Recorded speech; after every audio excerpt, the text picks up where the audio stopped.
Welcome to Novel Love Hearing. Get ready for heart-pounding action, thrilling adventures with fresh and unique elements, a touch of romance, and a dash of harem. Everything you're craving is right here. We're excited to have you join us on this journey. So come along to Novel Love Hearing, we're waiting for you. As a small favor, please consider sharing Novel Love Hearing with your friends, family, in YouTube comments, on Discord, Reddit, or anywhere else you hang out online. Happy listening, and enjoy the ride. He observed him for a long moment. Then, slowly, he raised a hand. His fingers brushed against Ren's shoulder, assessing his condition with expert precision. A faint glow flickered beneath Lantern's mask. A blue vein ran through his right eye. Abyakugan. Lantern didn't speak. But behind the mask, his gaze softened. Despite everything, he hoped. He hoped that boy would make it. Ao sighed deeply, casting one last glance at the enemy's body. But there were no answers left to obtain. He turned again, his eyes locking on to Ren. He stood motionless for an instant. He knew he wasn't supposed to show favoritism. He knew he had to remain neutral. But that boy had something special. And for the first time in years, Ao hoped that he would survive. With practiced movements, he applied first aid. Don't die on me, Ren, dash. Meanwhile, the group surrounding Korara had fallen into a tense silence. Aoi continued channeling medical chakra, but frustration creased his face. It's not working.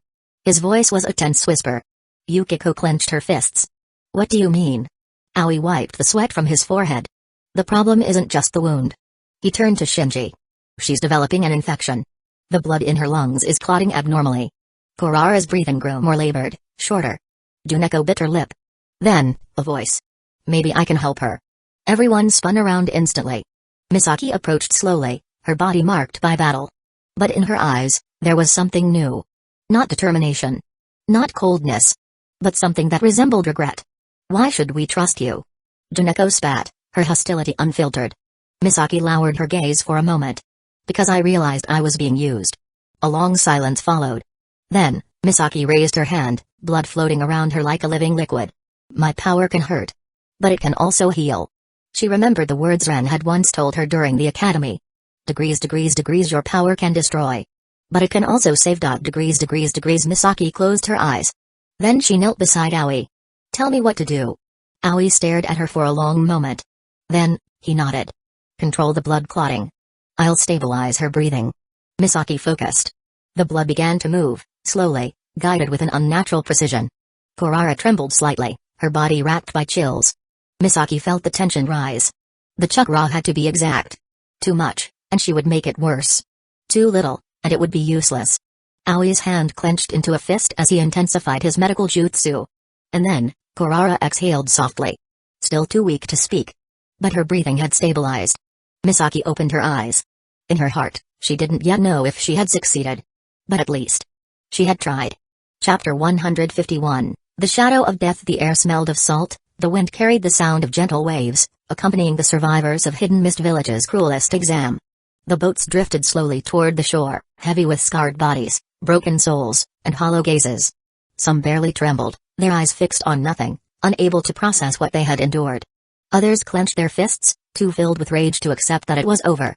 And then, there were those who did not move at all. Ren lay still. His breathing was barely perceptible. His skin was pale, like the morning mist. He did not respond to anyone. He was no longer present. The same was true for Korara, her body still unstable, her heartbeat weak. Beside her, Misaki did not step away. Her eyes remained fixed on the girl, her hands lightly clenched over her knees. She didn't know why she was there. But she couldn't turn away. Next to her, Aoi kept monitoring Korara's breathing, his face tight with concentration. Not everyone had returned alive. Along the deck of the boat, the mist and laid out 4 bodies, covered in white sheets. One belonged to Munashitma. The other 3 were unrecognizable. Their bodies had been completely charred by lightning. No one could identify them. Only one bore a distinguishing mark. Bones protruded from their skin. A member of the Kaguya clan. But who it was impossible to tell. Not all enemies had been eliminated. Zabuza lay unconscious, his body covered in wounds and cuts, but he was still breathing. Sora sat on the ground, his body stiff, his head bowed. He was not gravely injured. But his gaze. It was empty. Not from the bitterness of defeat. Not from fear. But from remorse. Shinji watched Ren, his face tense. He's still not moving. Aoi held his wrist, searching for any sign of improvement. But there was nothing. His hand was too cold. Too lifeless. Juneko bit her lip, struggling to contain her frustration. Yukiko stood with her arms crossed, but her gaze was fixed on Kurara and Ren. Shin, though still injured, had recovered enough to remain conscious. This can't be how it ends. No one had the courage to say anything more. But they all shared the same fear. The fourth Mizukage showed no visible emotion. But when his gaze fell upon Ren's battered body, something changed. A barely perceptible shift in his expression. A shadow of regret, almost non-existent. Only for a moment. Then it vanished. Around him, the Anbu remained impassive. No one commented on the student's condition. Hidden Mist Village was not a village for the weak. Yagura was not looking for pity in their faces. He was looking for winners. But this time, he was certain, these children had been victims of something far greater than themselves. And he wanted to know who was behind it. Fujino remained expressionless, his gaze fixed on the Mizukage. But Lantern noticed something. He slowly stepped closer to Yagura. And without anyone else seeing, he whispered something in his ear. His voice was low, barely a breath. But the tension in the air changed. Fujino didn't move. But for a brief moment, his eyes narrowed slightly. Lantern withdrew without another word. Degrees between reality and dreams, degrees. The air was still, suspended in a moment too perfect to be real. There was no pain. No wounds. Only an endless sky, a clear and serene blue. The grass beneath him swayed gently, caressed by a light breeze. Ren slowly opened his eyes. He didn't know where he was. But for some reason, he wasn't afraid. Only an odd sense of peace. Then, a faint sound. Footsteps. And a voice. "I was waiting for you." Ren turned. And he saw her. Kurara. She stood just a few steps away, her face calm, a gentle smile on her lips. She didn't look hurt. She didn't look like she was suffering. She simply looked happy. Ren stared at her, unable to speak for a moment. Then, without thinking, he smiled. Not a forced smile. Not a sarcastic or bitter one. A real smile. One he had never had a reason to show before. Kurara tilted her head. "I've never seen you smile like that." Ren lowered his gaze for a moment. Maybe because he never had.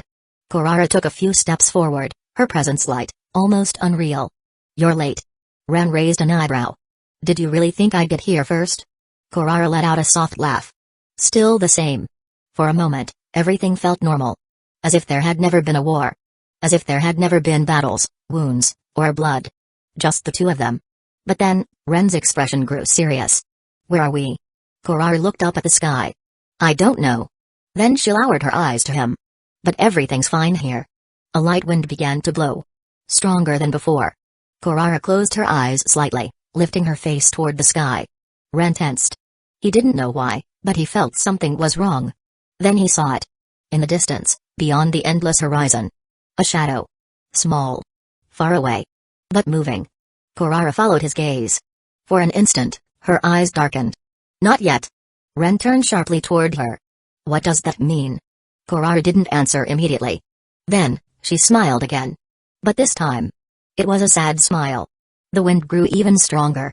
Kurara raised a hand, as if trying to stop it. But the shadow kept approaching. Ren felt a chill run down his spine. Was this a dream? Or was it something more? Then, a sound. It did not come from the sky.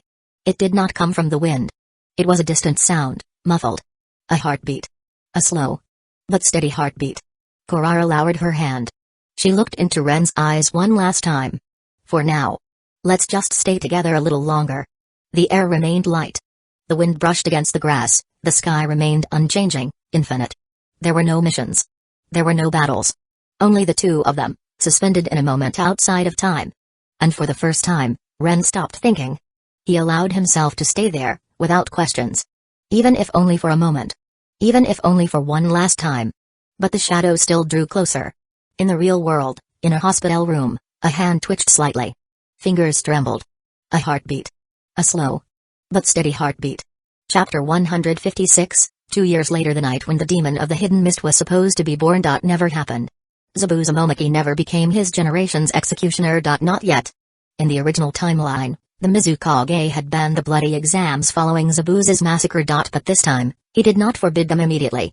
A small butterfly effect caused by the appearance of a single boy. Degrees. The wind whispered through the branches, lifting humid gusts that made the air dense, filled with the earthy scent of wet leaves.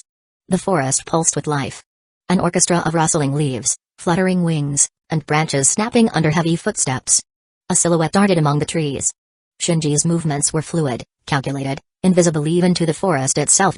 His legs bent and stretched with lethal precision, as if he'd spent years running on this terrain. He vaulted over a fallen trunk, barely touching it, propelling himself forward. Every muscle fiber in his body had been honed by years of training.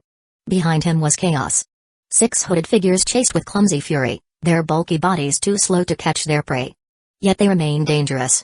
Predators of the road, bandits. Scum. Worthless filth. Dirty, poorly armed, yet fierce. They had blocked the trade route through the forest, robbing merchants, looting supplies, and killing anyone who resisted. A nuisance for civilians. But for Shinji and his team? Just another hunt. Catch him. One bandit roared, his heavy breath steaming, face twisted in rage. Leave him alive. I want to slit his throat myself. Shinji allowed himself a slight smirk. He didn't slow down. He didn't look back. A large, muscular bandit lunged forward, axe raised high above his head. A brutal strike aimed at Shinji's skull. The blade cut through the air, moonlight dancing on worn metal. Shinji waited calmly, until the very last second. Then, a sharp stomp on the ground with his right foot, a sudden twist of his torso. The weapon passed through empty space. The bandit stumbled forward, off balance. Too slow. Shinji buried his elbow deep into the man's stomach with deadly accuracy. Air exploded from his lungs as the bandit folded like an old sack of rice. But Shinji didn't pause. He surged forward. His goal wasn't a fight. He was leading them exactly where he wanted. A quick glance at tree roots, at markings carved into trunks. Just a few more meters. Just a few more steps. There. Shinji accelerated, narrowly evading another bandit's sturdy fingers grasping at his clothes. Too late. With a final leap, he bounced off another fallen trunk, landing elegantly on a branch. Behind him, the bandit slacked the same grace. The first foot hit the ground. Schnick. A metallic snap. Chains tightened. What? An instant later, chains tightened around the bandit's legs, violently pulling them upwards like animals caught in hunting snares. Their screams filled the forest, iron biting into bone. Some fought desperately, others flailed helplessly, their breaths choked by fear. Shinji landed lightly, brushing dust from his shoulder. He surveyed his prey, then turned toward the shadowed branches. A slight smile. Well done. From within the thick foliage, a shadow moved with almost unnatural elegance. No sound. No disturbed wings. Only absolute silence. Then, a perfect leap. Fluid, controlled, as though carried by the wind itself. She landed next to Shinji. Kurara. She had changed. Her short hair had grown, now tied high in a ponytail, swaying gently with each movement. Childhood softness had given way to sharper, mature features. Her once innocent eyes now gleamed with absolute control. No hesitation. Only precision. Her uniform fitted tighter, emphasizing her growing femininity, optimized for speed and agility. Bands wrapped her wrists and forearms, ready to cushion impacts and facilitate precise movements. The kusa origami coiled around her right arm swung gently. She had triggered the trap. She had orchestrated every detail of the capture. Yet, she was not satisfied. Kurara calmly studied the trapped bandits, her face impassive. Shinji tilted his head, offering a half-smile. You're becoming a machine. Kurara crossed her arms, letting the kusa origami rest on her shoulder. We conserved chakra. Better than direct combat. Shinji raised his hands as if conceding the point. Could I argue otherwise? But before they could relax, a metallic scraping noise. Chains tightened, metal grating harshly against bark. The prisoners hadn't yet accepted defeat. One bandit pulled out a hidden kunai, frantically attempting to saw the chains. Another reached toward his pouch, a smoke bomb awaiting activation. The third, strongest, twisted violently, trying to break free by brute force alone. Shinji noticed their movements immediately. But Kurara was faster. Without a word, she dashed forward. A sharp, precise strike. The kusa origami whistled through the air, wrapping tightly around the wrist of the bandit holding the smoke bomb. One tug. The cylinder dropped harmlessly onto the ground. The bandit's face paled. But the second captive, the one with the kunai, was already prepared to strike. Shing. A bone blade sliced through the air, precisely striking the bandit's wrist, forcing him to drop his weapon into the mud, followed by a groan of pain. Everyone turned to the source of the attack.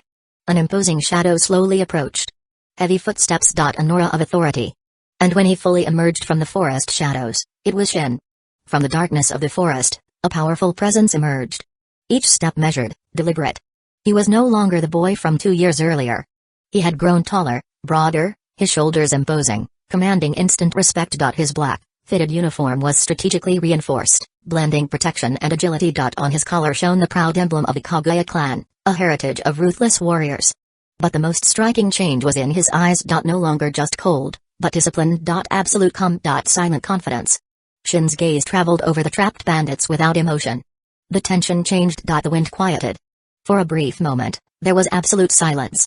Then, he spoke. You have two choices. His voice, low and controlled, carried a chilling weight that sent shivers through the prisoners. Speak now. Or speak after I break some bones. The bandits paled instantly, glancing nervously between Shin and his companions. One tried to muster courage, teeth clenched. We haven't done anything wrong. Shin stared. A heavy silence fell. Then, a nearly imperceptible movement. A step forward. His hand shot out like lightning. The prisoner had no time to react. Shin gripped his throat, lifting him slightly off the ground. The man's eyes widened, breath rasping. I told you to speak. Shin's tone was flat, devoid of threat or anger, yet terrifying precisely because of that. Not to lie. Shinji observed, smiling slightly. Always the same, Shin. Shin released his grip, letting the bandit collapse into the mud, coughing violently.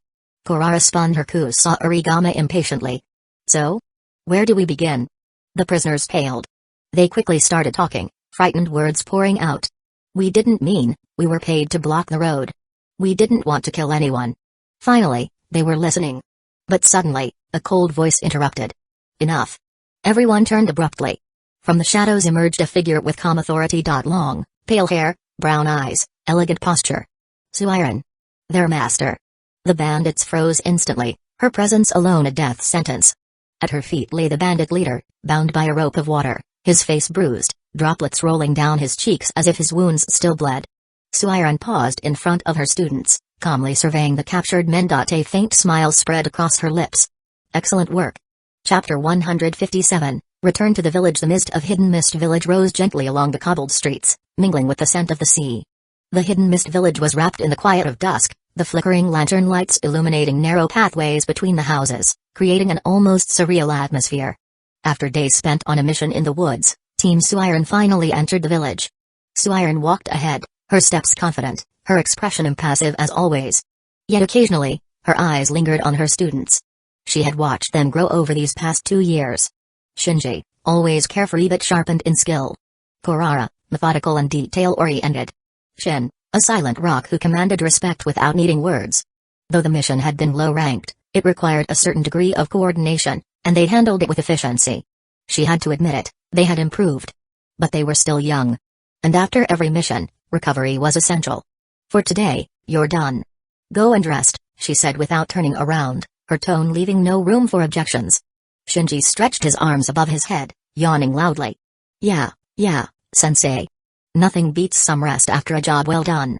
But just as he was about to add something else, gurgle. The rumbling sound of his stomach echoed loudly within the group's silence. Kurara struggled to hold back a giggle, while Shin merely raised an eyebrow. Suiren paused for a second, then subtly shook her head before resuming her walk. Shinji scratched the back of his head, forcing a grin. Okay. Maybe I should eat something first. Kurara crossed her arms. What a surprise. What about you guys? Coming with me? Shinji asked, ignoring Kurara's sarcasm. Shin nodded without hesitation. Eating is necessary. Shinji clapped his hands enthusiastically. Finally, someone understands life's priorities.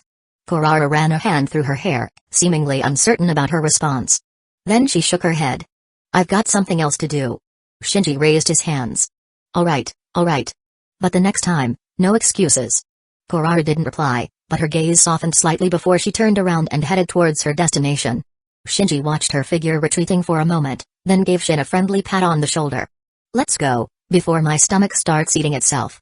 And so, the two headed off towards their favorite spot. The air was filled with the scent of hot broth, spices, and freshly cooked noodles. The red fabric curtain with the stand symbol gently swayed in the breeze, while inside, the sounds of pots and bowls clattering filled the atmosphere. Shinji stepped inside without hesitation, spreading his arms with a satisfied grin. Ah! Home sweet home. Behind the counter, Kenji turned around with an ironic smirk. Look who's back.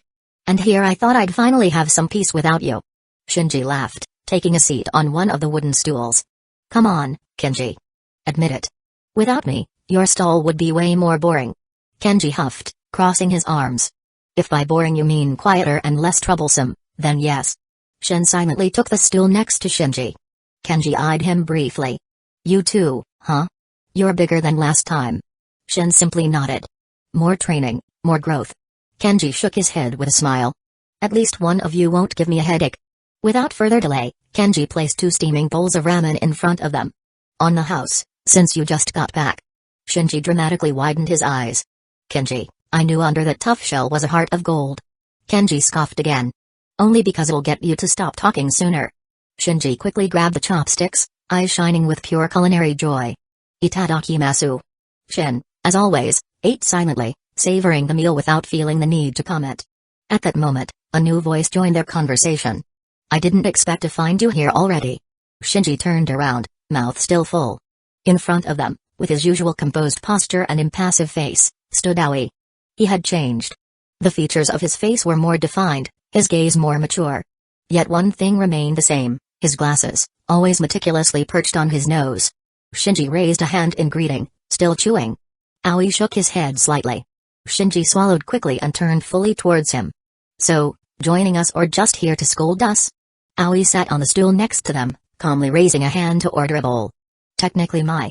Never mind, if I have to listen to your chatter all night, I might as well do it with food. Shinji burst out laughing. I knew you were smarter than you look. Kenji placed a bowl in front of Aoi, who picked up the chopsticks calmly. Shinji observed him for a moment, then tilted his head. Are you alone? Aoi paused briefly before taking a sip of broth. No, they're coming. Shinji raised an eyebrow. They? Who? Aoi lowered his glasses slightly, giving him an exasperated look. Who do you think? Shinji blinked, then a sly smile spread across his face. Better finish the ramen quickly before the storm hits, dash. The road leading to Yuki Mizutani's store was wrapped in Hidden Mist Village's usual morning fog. The air smelled of metal and rain, a familiar combination. Kurara moved forward with measured steps, her boots brushing against puddles formed overnight. The sign, though worn by time and moisture, was still there, unchanged, Mizutani's weapon shop. The name, the place. Everything remained the same. Yet something felt different. Kurara stopped before the door, letting the cool breeze caress her face. She took a deep breath and pushed the door open. The gentle chime of bells above the door broke the silence. The metallic scent of iron and warmer smell of oiled wood filled the air. The walls were as she remembered, lined with meticulously displayed weapons, kunai sharp as razors, perfectly balanced shuriken, swords crafted by generations of master smiths. But something caught her eye. Behind the counter. A figure, relaxed yet assured. Dark blue hair slightly disheveled. A profile she knew all too well. Kurara froze. Her heart skipped a beat. Her fingers instinctively tightened around the strap of her kusa origama. Ran. She couldn't speak. Couldn't even breathe. For a second, just one damn second, she was certain she saw him, as if nothing had changed. Then she blinked. And the figure vanished. Behind the counter stood only Yuki, meticulously polishing a blade with precise movements. Kurara remained still. The breath she hadn't realized she'd been holding slowly released. It had only been an illusion. Just her mind playing tricks on her. Only her desire to see him again. Or at least. That's what she wanted to believe. Yuki lifted her gaze. For an instant, her face showed no reaction. Then her lips curled into a gentle, almost imperceptible smile. Kurara. Kurara shook herself, forcing a small smile. Hello, Aunt Yuki. It was habit now. They weren't blood relatives, but Yuki felt like family.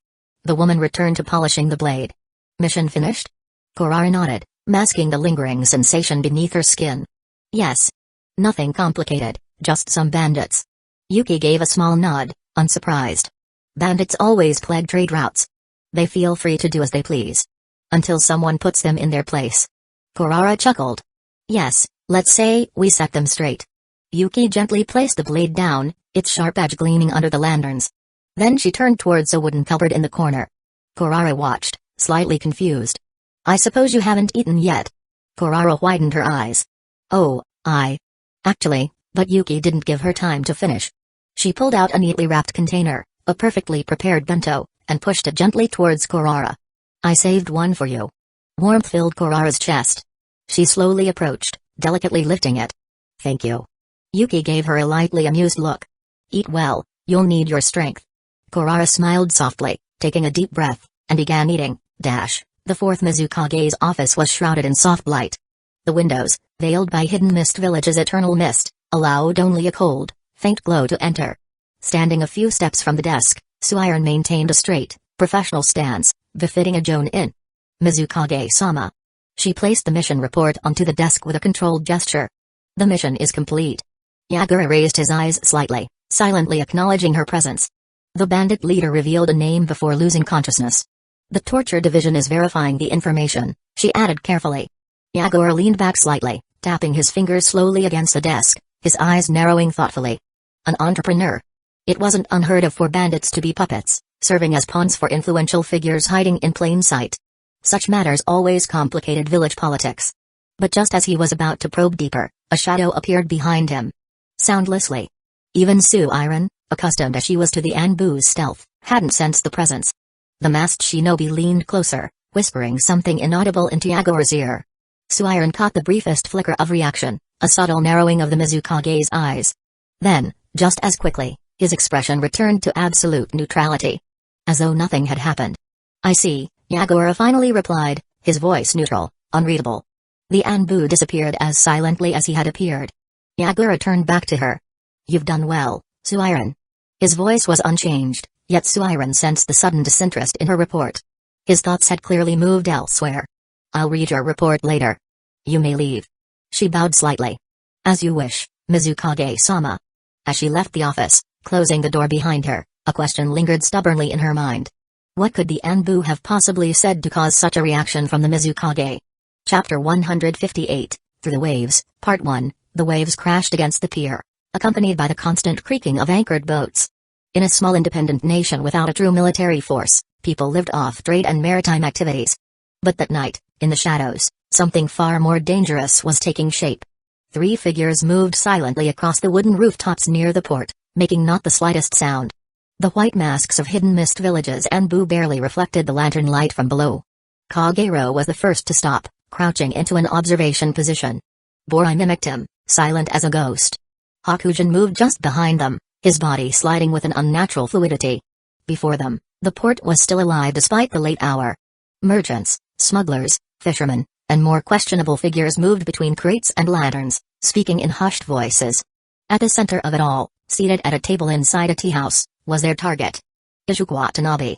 A well-dressed, middle-aged merchant with a refined appearance and the posture of someone who had spent a lifetime dealing with dangerous men.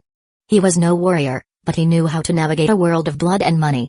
Next to him sat a man in his 30s, his slightly graying hair pulled back, sharp eyes observing the conversation intently. He wasn't just a passive spectator. Gato. Barai studied him with greater interest. He wasn't merely an assistant.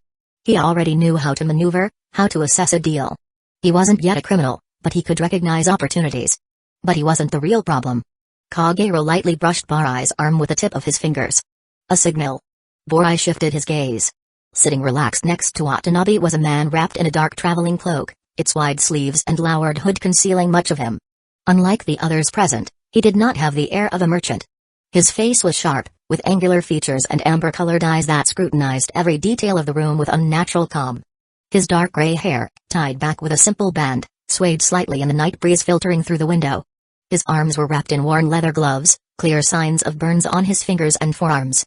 Not a simple businessman. Kagero made a subtle gesture. Barai understood immediately. Not a civilian. Hakujin shifted to the side with silent movements, taking position on a nearby rooftop. Borai didn't turn but took note. Kagero observed the man carefully. Maybe a mercenary.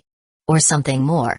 It was difficult to say for certain, but the way he sat, relaxed yet perfectly balanced, his eyes scanning the room without lingering too long on any single point. Too controlled.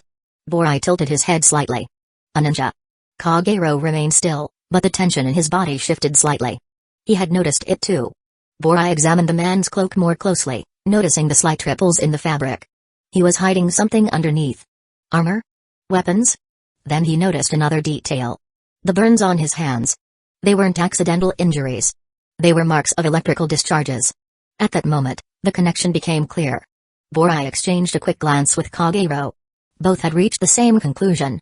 Hidden Clouds Village. No definitive proof, but too many details aligned. His demeanor, the scars on his hands, his fighter's posture. If Merchant Watanabe was doing business with a ninja from Hidden Clouds Village, their mission had just become more complicated. Kagero gave another signal. Borai understood the message. If there was one Hidden Clouds Village ninja, there could be more. He didn't like that idea. Hidden Clouds Village's men weren't just any shinobi. And if they weren't there just for a deal? Maybe they wanted something more. Kagero stood still to Borai's right, his eyes keenly focused. Hakujin moved lightly over the wooden beams. None of them spoke. There was no need. Izuku Watanabe's tea house was still illuminated by lanterns, the nerve center of deals and information. But the merchant wasn't the problem. The man with him was Noriyuki Kuroba. For now, he appeared to be just a well-dressed traveler, but the details told a different story. Borai watched him closely. Something was off about the way he moved. Most merchants had unconscious nervous gestures. They checked if they were being followed, glanced around suspiciously, always ready to cut a deal short and flee at the first sign of danger. Not him. Every movement was precise and calculated. He smiled at Watanabe when necessary, sipped his sake with the calm of a man without fear, but his eyes never stayed still. They scanned. Studied. He wasn't just a businessman. Borai felt his skin prickle slightly. Not just instinct. It was his danger sense. Noriyuki was waiting for something. Inside the tea house, the wood of the table was well polished, the aroma of sake mingling with the scent of burning tobacco from a lit pipe in the corner of the room. Izuku Watanabe poured a glass of liquor for Noriyuki. Noriyuki took the glass calmly, brought it to his lips, and took a small sip. "The hospitality of this land never ceases to amaze me," he said in a tranquil voice. Watanabe barely smiled. He didn't trust this man. He never had. But the money Hidden Clouds Village was putting into the deal was enough for him to overlook any suspicions. "You know hospitality here is never free," the merchant replied, intertwining his fingers and studying him intently. "Have you read the documents?" Noriyuki nodded. "Yes." "And?" The Hidden Clouds Village man took a few seconds before responding. "A dangerous habit in a negotiation." But Noriyuki didn't conduct business in the traditional way. He calmly set down the glass. "Hidden Clouds Village is not interested in a simple transaction," he finally said. Watanabe raised an eyebrow.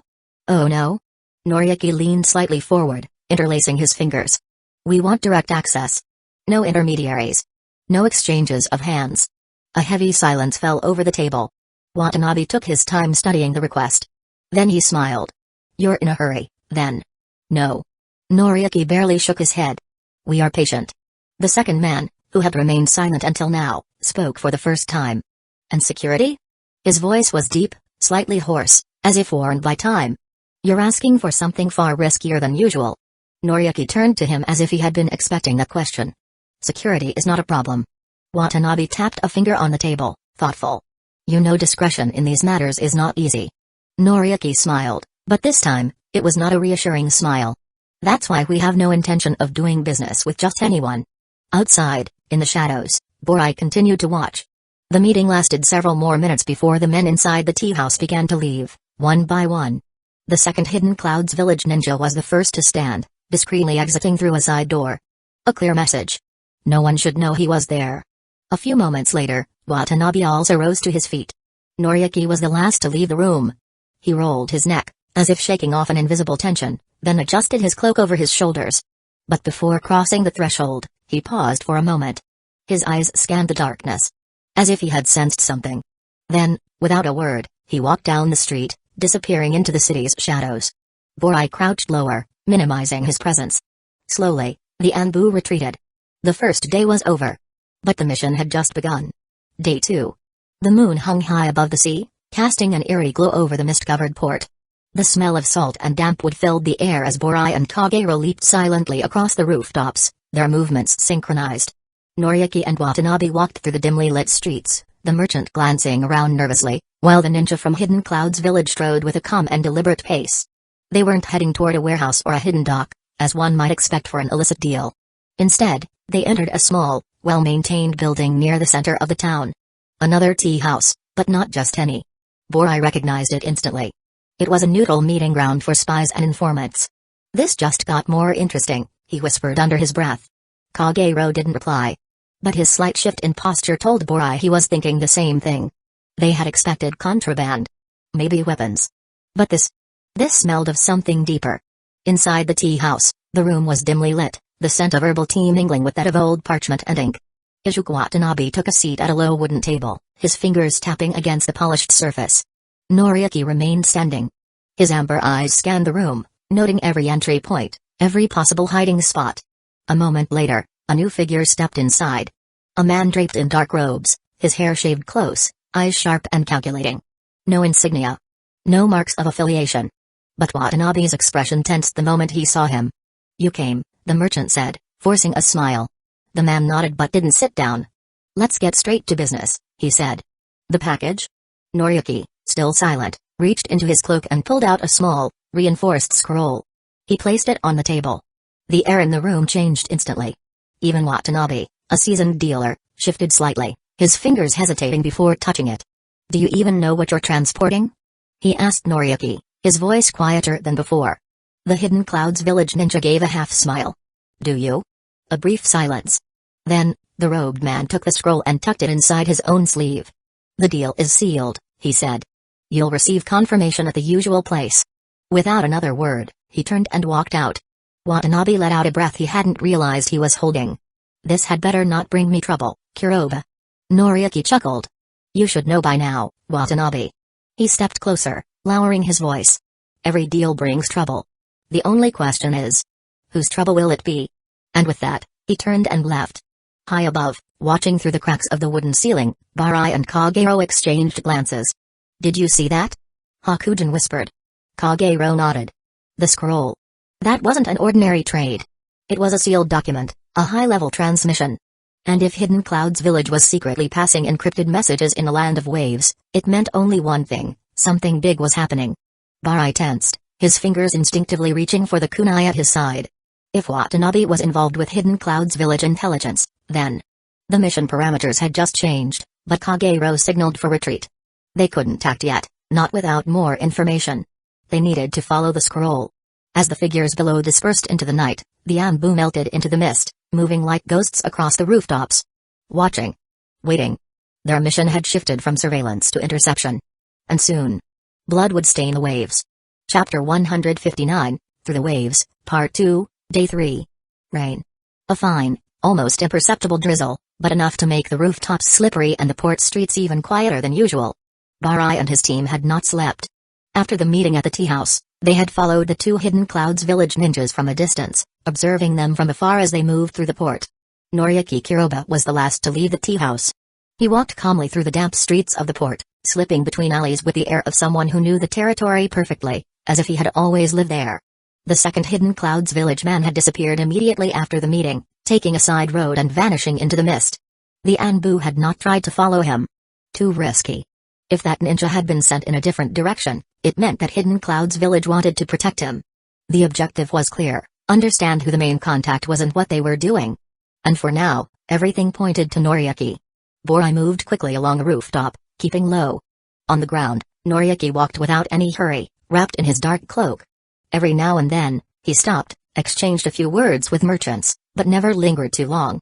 No clear path. As if he were waiting for something. Or someone. After nearly an hour of silent pursuit, Noriyuki entered a small warehouse near the port. The building was old and run down, with splintered wooden planks and the smell of salt embedded in its walls. Barai and the others moved carefully. They hid in 3 different positions. Barai remained on the roof, ready to intervene.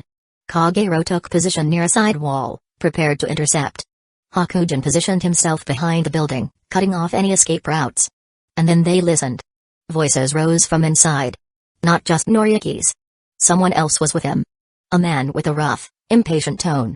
"Do you have any idea how long you're taking?" Silence. Then Noriyuki's voice, calm as always. "You shouldn't worry about my timing. You should worry about yours." A dull sound. A glass placed on a table. The man on the other side didn't seem satisfied with the answer. "This isn't the land of lightning," he growled. "Things work differently here." Noriyuki remained silent for a moment. Then he spoke, his tone just slightly lower. "And yet, here we are, still talking." The mercenary scoffed. "Damn Hidden Clouds village ninjas. Always convinced they're superior." A metallic sound. Something being placed on the table. Barai sharpened his senses. Weapons? Money? Documents? He couldn't see, but he could imagine. The mercenary's tone changed just slightly. "Fine. If you want our support, you'll need more money." Another silence. Then, finally, Noriyuki spoke again. "I don't need your support." A sharp noise. The mercenary jumped to his feet. "What?" The sound of shattering glass. Then the thud of a body hitting the ground. From their position, the Anbu couldn't see what was happening. But they heard the sound of a body collapsing. And then, silence. Borai tightened his grip around the handle of his kunai. He had seen silent kills many times before. But this wasn't a simple elimination. It was a message. Noriyuki Kuroba didn't negotiate with those he didn't need. Borai's heart pounded harder. Hidden Clouds Village isn't looking for allies. They're looking for control. He had to decide. Go in now and reveal their presence? Or wait and see what happened next?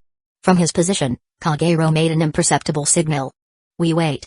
Hakujin did not move. Borai closed his eyes for a moment, slowing his breathing. Then he crouched lower on the roof, disappearing into the mist. They had to wait.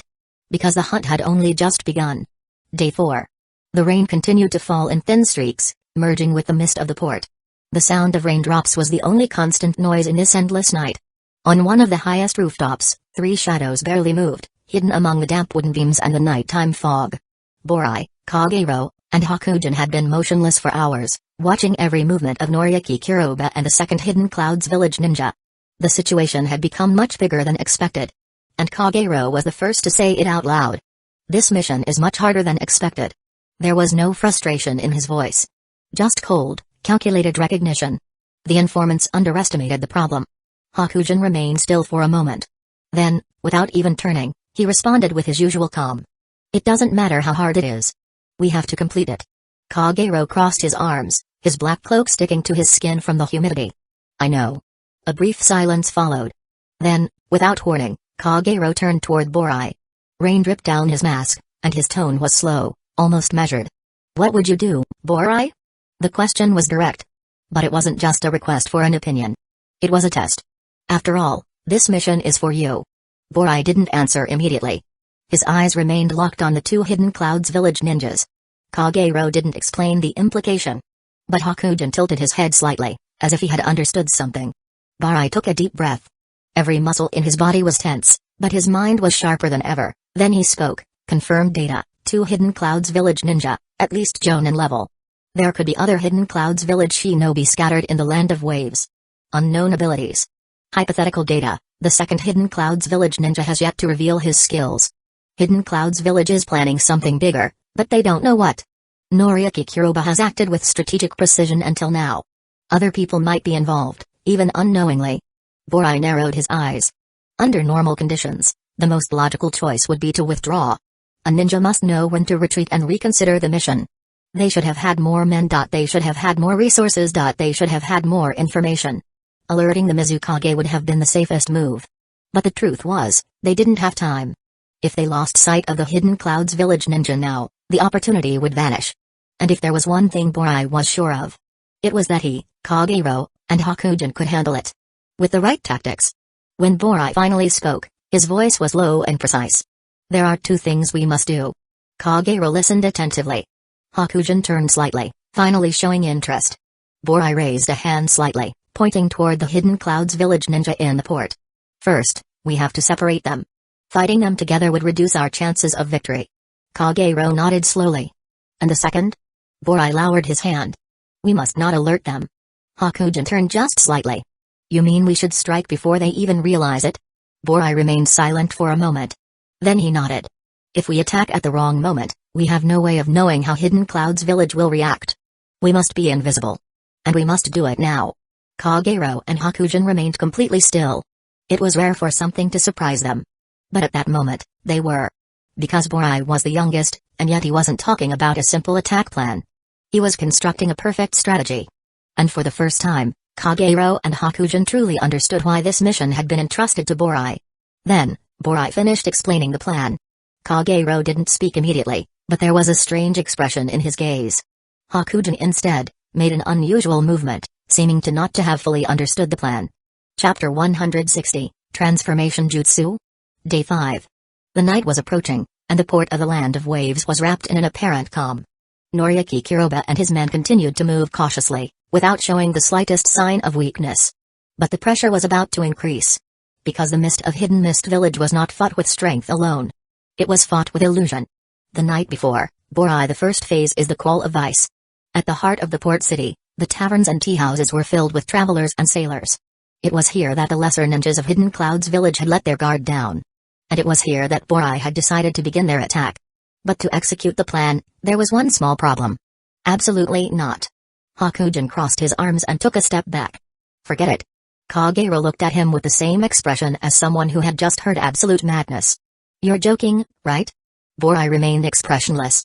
No. Hakujin stared at him, then gestured at himself and Kagero. The two of us. Dressed as women. Using the transformation jutsu. Borai nodded. Yes. Kagero ran a hand down his face. There's a limit to everything. I have an image to maintain, Hakujin protested. And it does not include this. This is not a request, Borai replied with the same seriousness as if he were ordering an assassination. Kagero turned to Hakujin. Let's go. Hakujin's eyes widened. Wait, you're just accepting this? Kagero sighed. Do you really want to say no to Borai? Hakujin looked at him, then at Borai, who hadn't even changed expression. Finally, he scoffed and raised his hands in surrender. If you ever tell anyone about this, I swear I'll kill you. Borai didn't respond. He was already transforming. 1 hour later. 3 beautiful women stood outside a tea house, attracting the attention of the Hidden Clouds village ninjas. One of them had long, glossy hair and a captivating smile. Another moved with grace, like a true courtesan. The third, however, had her arms crossed and her gaze lowered. Don't say a word, Hakujin whispered. Kagero glanced at him. It doesn't look that bad on you. I hate you. You were the one who didn't want to do it. Hakujin slowly turned to him. Do you really want to start this conversation? With me? Right now? Kagero barely smiled. No. Borai completely ignored their exchange. When the first prey took the bait, the plan unfolded smoothly. A Hidden Clouds village ninja was lured into the alley. Then collapsed with a sharp strike. Then another. And another. The Hidden Clouds village ninjas were disappearing, one by one. When the job was done, Borai, Kagero, and Hakujin regrouped in a secluded spot. Borai removed his transformation with a swift motion. Kagero followed immediately after, massaging his temple. I hope no one saw us. Hakujin remained motionless. Borai turned toward him. Hakujin. Silence. Hakujin. Hakujin slowly turned around. He was still transformed. Kagero's eyes widened. Why are you still like that? Hakujin shrugged. I got used to it. Borai stared at him for a few seconds. Then, with his usual glacial seriousness, he said, you might have a future in this field.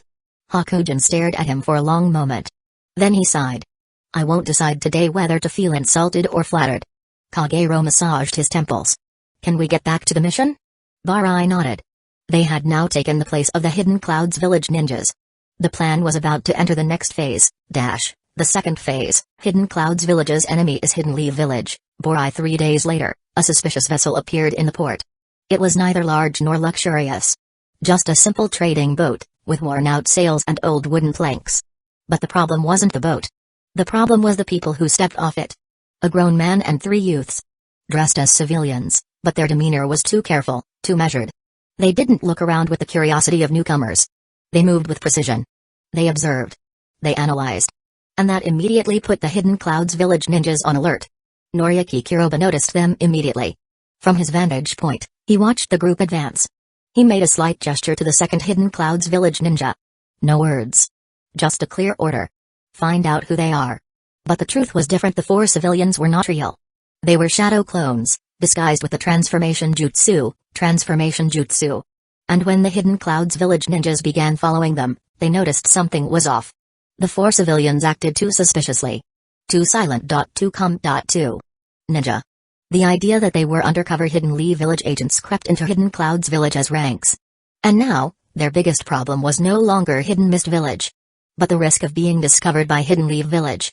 Borai, Kagero, and Hakujin watched everything from a distance. Borai narrowed his eyes. The plan was working perfectly. Now, Noriaki Kiroba had to make a choice. Act. Or wait. And whatever his next move would be, the Anbu of Hidden Mist village would be there to exploit it. The third phase, hunt and deception, Borai. The night was silent. Not even the wind seemed willing to speak. Shichiki, the other Jonin that was with Noriaki, moved cautiously, his breathing barely perceptible. For days, someone had been toying with Hidden Clouds village. First, the disappearances. Then, the rumors. Now, the paranoia. And he did not believe in coincidences. One of his men had been acting strangely. Nothing obvious. Nothing blatant. But just enough to trigger an alarm. A trained ninja never lets his guard down. A Hidden Clouds Village ninja doesn't walk looking over his shoulder. And yet, that man had done just that. Just for an instant. Just a small detail. But Shujiki had noticed. He didn't follow him immediately. First, he tested him. He ran into him by chance at the port. An apparently casual encounter. You. The ninja turned, composed. Yes. Shujiki scrutinized him with impassive eyes. Where did you patrol tonight? A moment of hesitation. Invisible to anyone else. But not to him. Chapter 161, Thunder's Roar. Some moments before. Where did you patrol tonight? A moment of hesitation. Invisible to anyone else. But not to him. To the Southern District, the ninja replied. Routine. Shujiki nodded slowly. Did you see anything unusual? The ninja remained impassive. Nothing. Shujiki didn't respond. He observed him. Analyzed him. Then, he simply turned and walked away. But inside, his mind was already at work. Are you an infiltrator? Or are you just scared? He had to find out. He didn't follow immediately. He waited. He let him act for a few hours. He watched how he moved and who he met. He saw that he wasn't himself. Then, when the ninja finally left the residential area, Shujiki followed him. The ninja wasn't fleeing. He didn't move like a man on the run, but he didn't seem to be on patrol either. He was going somewhere. And that made him even more suspicious. Shujiki kept his distance. He waited for him to reach the isolated area of the port, then he started closing the gap. The ninja never turned around, not once. Not even when a distant noise broke the silence. Why don't you check? Why don't you care? The answer was simple. Because he knew someone was following him. And yet, he kept walking. Shujiki tensed slightly. You're good, but not good enough. The ninja entered an abandoned warehouse. Why here? Too isolated. Too risky. No one but a desperate man would take refuge in such a place. And yet, he didn't seem desperate. Shujiki waited outside for several minutes. He didn't enter immediately. He waited. He tested the air. He tested the silence. Then he took a step inside. Inside, the ninja stood still, back turned. Too still, Shujiki didn't speak. Silence was a sharper blade than any word. The ninja turned around slowly. And in that instant, Shujiki understood. It was a trap. But it was already too late. A shadow moved behind him. A barely audible breath. A blade aimed at his side. Shujiki reacted instantly. He spun around, blocking the strike with his kodachi. But he wasn't alone. A second attack came from the other side. Hakujin. A blade of water. Liquid, fast. Shujiki dodged by a hair's breadth. But Kagero was already there. A blade of lava descended in a sharp arc. Shujiki threw himself to the side, but the heat scorched the air next to him. Too fast, too many. And that was when he felt something behind him. A cold shadow. Silent. Precise. Barai. The blow struck the base of his neck. Shujiki collapsed to his knees. The fatal mistake. Silence. Barai observed him, impassive. Kagero raised his sword for the final strike. Hakujin remained alert, ready to intervene. Shujiki said nothing. Then. A sound. A roar of chakra. The air filled with electricity. Boom. A wave of lightning style exploded from his body. The Anbu were pushed back. Shujiki slowly got up. His eyes now incandescent. His smile, sharp as a blade. Did you think it would be that easy? The storm wasn't over. It had just begun. The night exploded in bluish sparks and sharp gusts of wind. The ground trembled under the blows as shadows danced between the lightning of lightning style and the red glow of lava. Shujiki didn't retreat a step. He was wounded, yes. But not defeated. The lightning storm in a flash, Shujiki dashed to the side. Lightning chakra surged through his short blades, illuminating his body like a menacing silhouette. Then he struck. His right sword sliced through the air, charged with lightning style, blade of the thunder god. Kagero raised his lava-infused blade to block the strike. But it wasn't enough. As soon as their weapons touched, an electric surge exploded on impact. Crack. Kagero staggered backward, his arm numb from the shock. Shujiki didn't give him time to recover. He spun, slashing with his second kodachi, aiming for Kagero's side. But another blade intervened. Hakujin. Their swords clashed, but instead of a solid impact, Hakujin's blade dissolved into water. A false block. Shujiki realized the deception immediately and jumped back. But in that instant. Bang. A wind bullet grazed his face, leaving a thin cut on his cheek. Shujiki didn't have time to think. Another wind bullet followed, aimed at his chest. Damn it. He dashed to the side just before impact. But the moment he dodged the strike, Kagero was already on him. KK Genkai, lava and liquefaction. Kagero thrust his sword forward. The air filled with heat, and the blade melted into a stream of liquid lava. Shujiki raised an arm to shield himself. The lava splattered away, but a few drops burned into his side. TSK.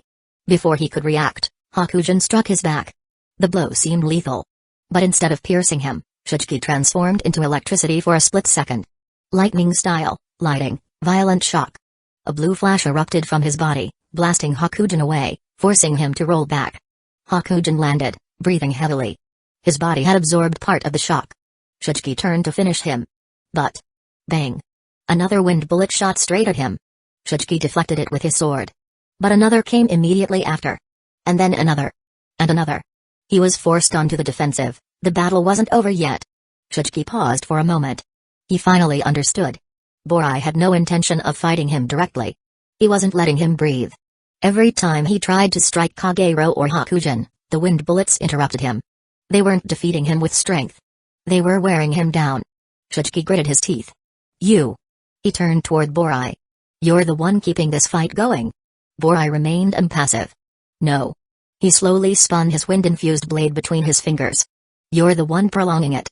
Shujiki exhaled through his nose. Anger boiled inside his chest. A few minutes later. The air was heavy with chakra and tension. The ground was scorched by electric discharges. The battle seemed almost over. Shujiki was injured. But not defeated. No. Not yet. Activation of the secret seals, lightning style, Kami no Kiba, fangs of the thunder god. Shujiki clasped his hands in a seal. Suddenly, 6 black symbols on his body began to glow with electric blue light. His muscles tightened. His pupils dilated. The air around him trembled. Kagero and Hakujin tensed. What is this feeling? Borai did not move. But he watched. Carefully. Then, Shujiki vanished. Chapter 162, Who are you? The scent of dust and rotting wood filled the air, while the dim light of hanging lanterns flickered against the cracked walls. The floor was damp, the sound of water droplets leaking through the broken ceiling mixed with the tense silence. Then, in an instant, the world exploded. A bluish flash tore through the darkness. The air filled with electricity, and Shujiki's chakra shook the entire structure as if thunder had struck the heart of the warehouse. Kagero tensed, Hakujin instinctively leaped backward, Borai remained still. But in that instant, all 3 understood. They were no longer fighting just one man. 2 lightning clones detached from Shujiki's body, solidifying into perfect copies. Sparks crackled along the floor, the wood blackened by the intense heat of the lightning-style chakra. Shujiki watched them from above, seated on a rusted metal beam. His gaze gleamed with pure confidence. Now, we fight on equal terms. The 3 charged at the Anbu. One of Shujiki's clones dove toward Hakujin with terrifying speed. Too slow. The clone leaped into the air, its hands charged with pure lightning. Lightning style, violent shockwave, a wave of electricity erupted from its body, engulfing everything it touched. Hakujin immediately liquefied, transforming into a transparent fluid to evade the attack. But something went wrong. His water body began to sizzle, the lightning-style chakra refusing to let it fully disperse. Hakujin reformed with a strained groan, collapsing onto his knees. His breath was short, his body still convulsing from the lingering pain. He was too weak against lightning style. The clone didn't let up. It appeared behind him, its blades surging with lightning. Hakujin looked up, too late to dodge. Boom. A lava blast interrupted the attack. Kagero lunged into the fray, his sword wrapped in lava chakra. The clone facing him was fast, its movements erratic and unpredictable. But Kagero didn't need to follow it. He closed his eyes for an instant. He felt the chakra boiling inside him. Boil style, skilled mist jutsu. A whitish mist spread throughout the warehouse, filling it with a toxic haze. Shujiki's clone jumped back, but too late. The very air turned into poison. Its skin began to dissolve, the electric chakra unstable. But instead of screaming, it smiled. It dissolved into a lightning flash. And an instant later, another clone appeared behind him. Kagero turned, but an electric punch hit him square inches the chest. His body crashed into a wall, partially breaking it. For a moment, the world trembled. Kagero spat blood. Then, he got up. His eyes gleamed with intense light. Finally, a worthy opponent. Now, he was fighting seriously. While the clones continued battling, the original charged at Borai. One moment, he was far away. The next, he was already upon him. His sword was cloaked in a dense, dangerous electric aura. Rage and Shinken, blade of the thunder god, Borai did not move. His hands snapped forward, wind chakra flowing through his knuckle kunai. Shujki's blade struck. Borai blocked. Sparks exploded. The shock wave shook the entire warehouse. The wind sliced through the air, while the lightning lashed like an electric whip. Borai slid to the side, but Shujki didn't let up. 3 rapid slashes. Borai dodged them all. The wind cut. The lightning burned. Then, Shujki leaped back, then he stared at him. Who the hell are you? Borai did not respond. His knuckle kunai shimmered with wind chakra. He prepared himself. The battle had just begun. The rotting wooden beams groaned under the weight of chakra waves, while the splintered walls of the warehouse vibrated with every blow. The air was thick with lightning and steam, a maelstrom of pure destruction that made even breathing difficult. Shujki did not stop. His 3 clones moved in perfect synchrony, pushing the Anbu to their limits, forcing them to remain on the defensive. Time stretched, every impact echoing through the crumbling building. But something was wrong. His breathing was heavier. His chakra flow was slowing. He knew. I'm burning too much chakra. If this continued, he would be the one to fall first. He couldn't allow it. He needed to buy time. He needed to send the signal. The clones hold the line. Kagero charged forward with his blazing sword. The clone dodged with inhuman speed, appearing behind him in a blue flash. Too fast. Kagero instinctively turned, raising a hand. Yotan, solidified quicklime, a stream of molten lime flooded the ground, creating a wave of rock that trapped the clone in a cage of searing stone. Crack. The lightning crackled against the rock. Then, an explosion of sparks. The clone vanished. 1 down. But Hakujin was still struggling. The remaining clone moved like lightning, striking Hakujin without giving him room to react. Every time he tried to liquefy, the electric chakra jolted through his water form, forcing him to solidify in agony. Damn it. Then, he saw an opportunity. The clone prepared a finishing blow, its blade crackling with electricity. Hakujin let himself be hit. A slash tore through his chest. The clone smirked. Then, its eyes widened. Hakujin wasn't there anymore. In his place, only water. The entire floor turned into a river beneath the clone's feet, the water flowing in perfect control, a flawless deception. Hazuki clan hydrification jutsu. From nowhere, Hakujin emerged behind the clone. You're not the only one who can use clones, he. 2 water tendrils rose, coiling around the enemy, tightening into a crushing hold. But the clone's electric chakra surged, its energy rippling through the water, causing it to sizzle violently. The Hakujin clone convulsed for a second, before dispersing into liquid. Then, a voice whispered through the air. Bad choice. Lava style, scorching river magma bullets from Kagero's mouth, 3 spheres of molten lava shot forward, aimed directly at the unbalanced clone. There was no time to react. The spheres struck their target head-on. Crack. The clone's body twisted in a frenzied surge of electricity before dissipating completely. The second clone was eliminated. Hakujin, still gasping for breath, turned toward Kagero. For a moment there, Kagero raised an eyebrow. I just saved your skin. Hakujin chuckled weakly. All part of the plan. Then, both of them turned their gaze toward the real problem. Shujki's clones were vanishing, one by one. Despite his numerical advantage, he had failed to overpower them. They were holding their ground. And I'm burning out faster than they are. He clenched his teeth. Damn it. Borai's voice broke through the charged air. If I saw your current state, do you think he'd be proud? A spark of rage. Borai's lips barely curled into a smile. Or would he think you're tarnishing his name? Shujki felt his blood boil. Bastard. He was a mind player. A manipulator. Shujki knew he had to act. Now. He looked at Borai. He felt Kagero and Hakujin behind him. He closed his eyes for a millisecond. When he reopened them, he smiled. Then he launched forward. 1 strike, 1 move. A pure lightning slash. Lightning style, Rage in Matsukiba.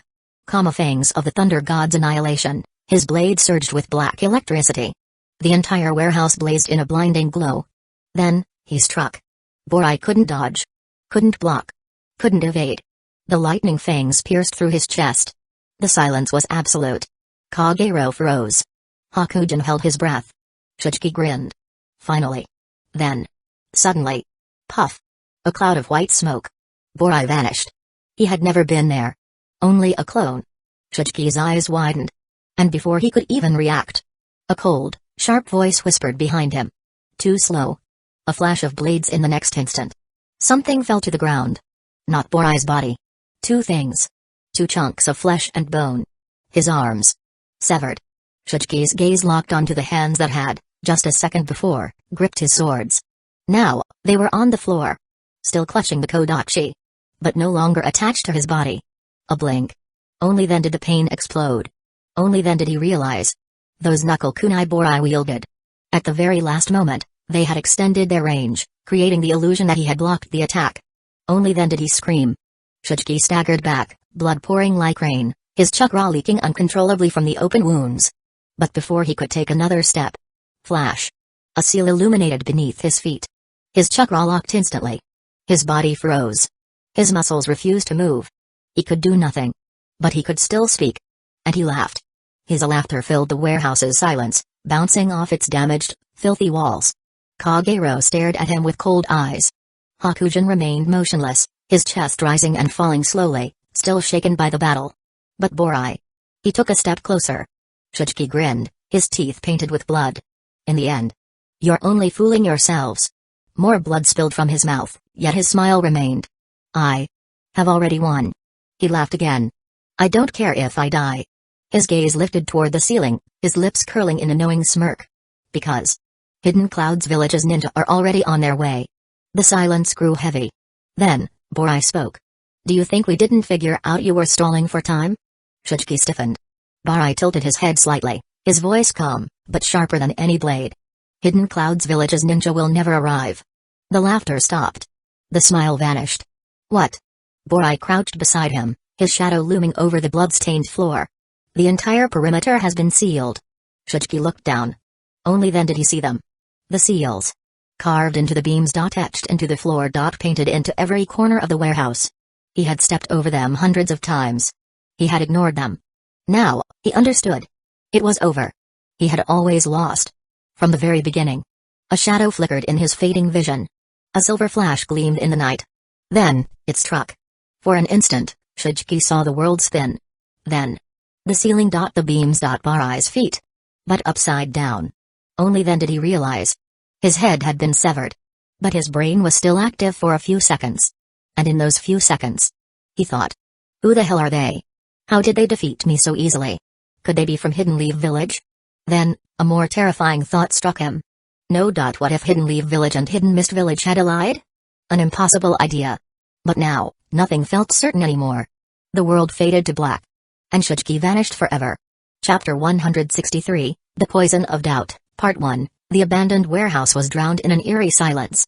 A moment ago, the room had been a maelstrom of chakra, lightning, and explosions. The clash of blades had filled every corner, battle cries mixing with the furious storm of combat. Now, there was only quiet. Shujiki's lifeless body lay in the center of the room. Blood trickled slowly from the severed neck, forming a dark pool that seeped into the damp, splintered wooden planks. The metallic scent of iron mixed with the stench of rotten wood and dust, saturating the air with an inevitable sense of finality. He was dead. Kagero wiped his forehead with the back of his hand, his breathing still ragged from the battle. His eyes flicked from Borai to Shujiki's severed head, then back to Borai. We really took down a Jonin of Hidden Cloud's village this quickly.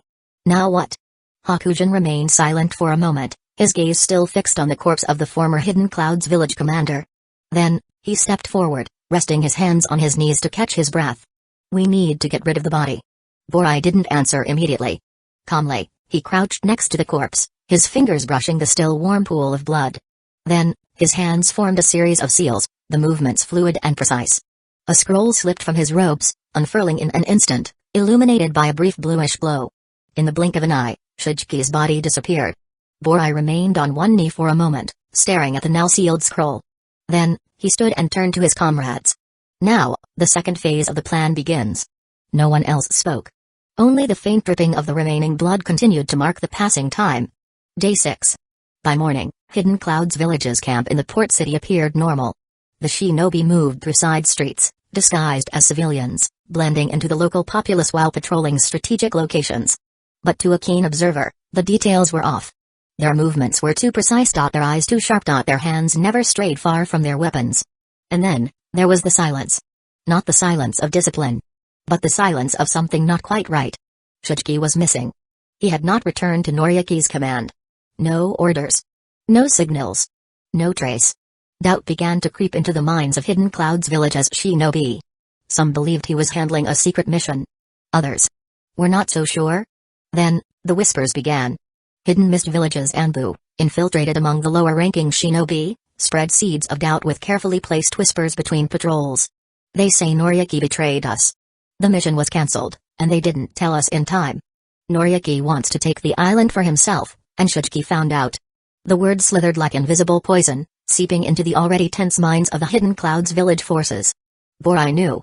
Paranoia was a far deadlier weapon than any kunai. And eventually, the whispers reached Noriyuki. Seated in the dimly lit interior of his tent, Noriyuki listened in silence. His gaze fell on the worn canvas that separated the inner command space. He could hear his men muttering among themselves. He could feel the doubt creeping through them. This was a problem. Noriyuki closed his eyes for a moment, crossing his arms. He analyzed the situation carefully. Who's trying to destabilize us? Has Hidden Mist Village uncovered our plan? No. These were not the methods of the mist. This subtle art of planting discord. These are Hidden Lee Village's tactics. But then, why would Shuchiki be the one spreading these rumors? No. It couldn't be him. Someone is toying with us. He opened his eyes and spoke. Riku. A shinobi stepped forward, kneeling before him. Noriyuki-san. Investigate. Find out where the hell Shuchiki is. Riku nodded and vanished into the mist without another word. Noriyuki watched him go, then turned toward the silent shadow that had been waiting patiently behind him. Follow him. The ninja did not move. Did not answer. And whatever you see, do not intervene. Noriyuki narrowed his eyes. Let's see if you take the bait. Riku spent hours gathering information. He questioned his comrades, listened to rumors, searched for any trace of Shuchiki. But the more questions he asked, the more he found only silence. Or perhaps, the more he found people unwilling to answer. A tightness formed in his chest. Then, just as he was about to return empty-handed, fate delivered an answer. From a side street, he spotted a civilian. But something was off. Riku narrowed his eyes. Among the folds of the man's jacket, trapped in a side pocket, a Hidden Leaf Village headband. His heartbeat pounded. The supposed civilian was not alone. He approached a hooded figure, exchanging whispered words. Riku felt his breath hitch. The hooded figure's profile was familiar. No. Impossible. It was Shuchiki. His expression hardened, his hand slipping toward his kunai. Shuchiki. Do you really betrayed us? He took a step forward. Then, everything changed. The hooded figure turned. Their eyes met. A bluish flash ripped through the air. An instant later, Riku was already dead. Too slow. Lightning style, lightning combustion, Riku's body was incinerated instantly. But from the shadows, someone had seen everything. What the hell did I just witness? The night before, in the abandoned building, the wind whistled through the broken windows, lifting strips of dust and ash across the battered floor. The room was shrouded in darkness, illuminated only by the dim glow of paper lanterns, casting sharp shadows against the peeling walls. Barai stood with his arms crossed, his gaze locked on the other two Anbu. When answering to Hakujin, his voice was low, steady, devoid of hesitation. Disguising ourselves as Shuchiki and presenting ourselves to Noriyuki would be foolish.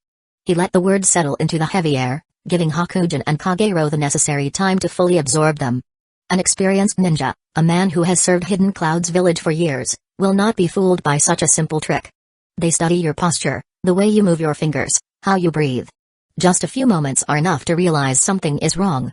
And we cannot afford to give Noriyuki those few moments. He paused. Slowly, he turned toward the window, gazing at the darkness. The truth is simple. He turned back to his two comrades. We don't need to convince Hidden Clouds Village that Shuchiki is alive. They must convince themselves. Chapter 164, The Poison of Doubt, Part 2, Day 7. The port stirred with the roar of waves crashing against the rotting wooden docks. The air was thick with the scent of freshly caught fish, mingling with the salt that clung to clothing and skin. The marketplace was already buzzing with life. Vendors meticulously arranged their goods, their voices blending into a chaotic symphony of bargaining and laughter. Among them, a seemingly ordinary man sat behind a modest fruit stall.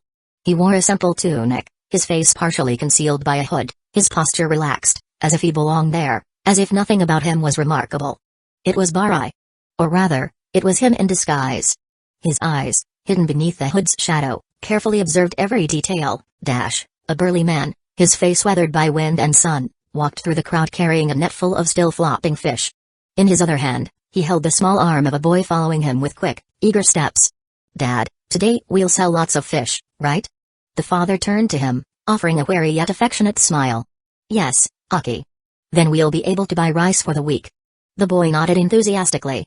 But at that moment, the market's atmosphere shifted. The chatter faded. People stepped aside. Vendors lowered their heads.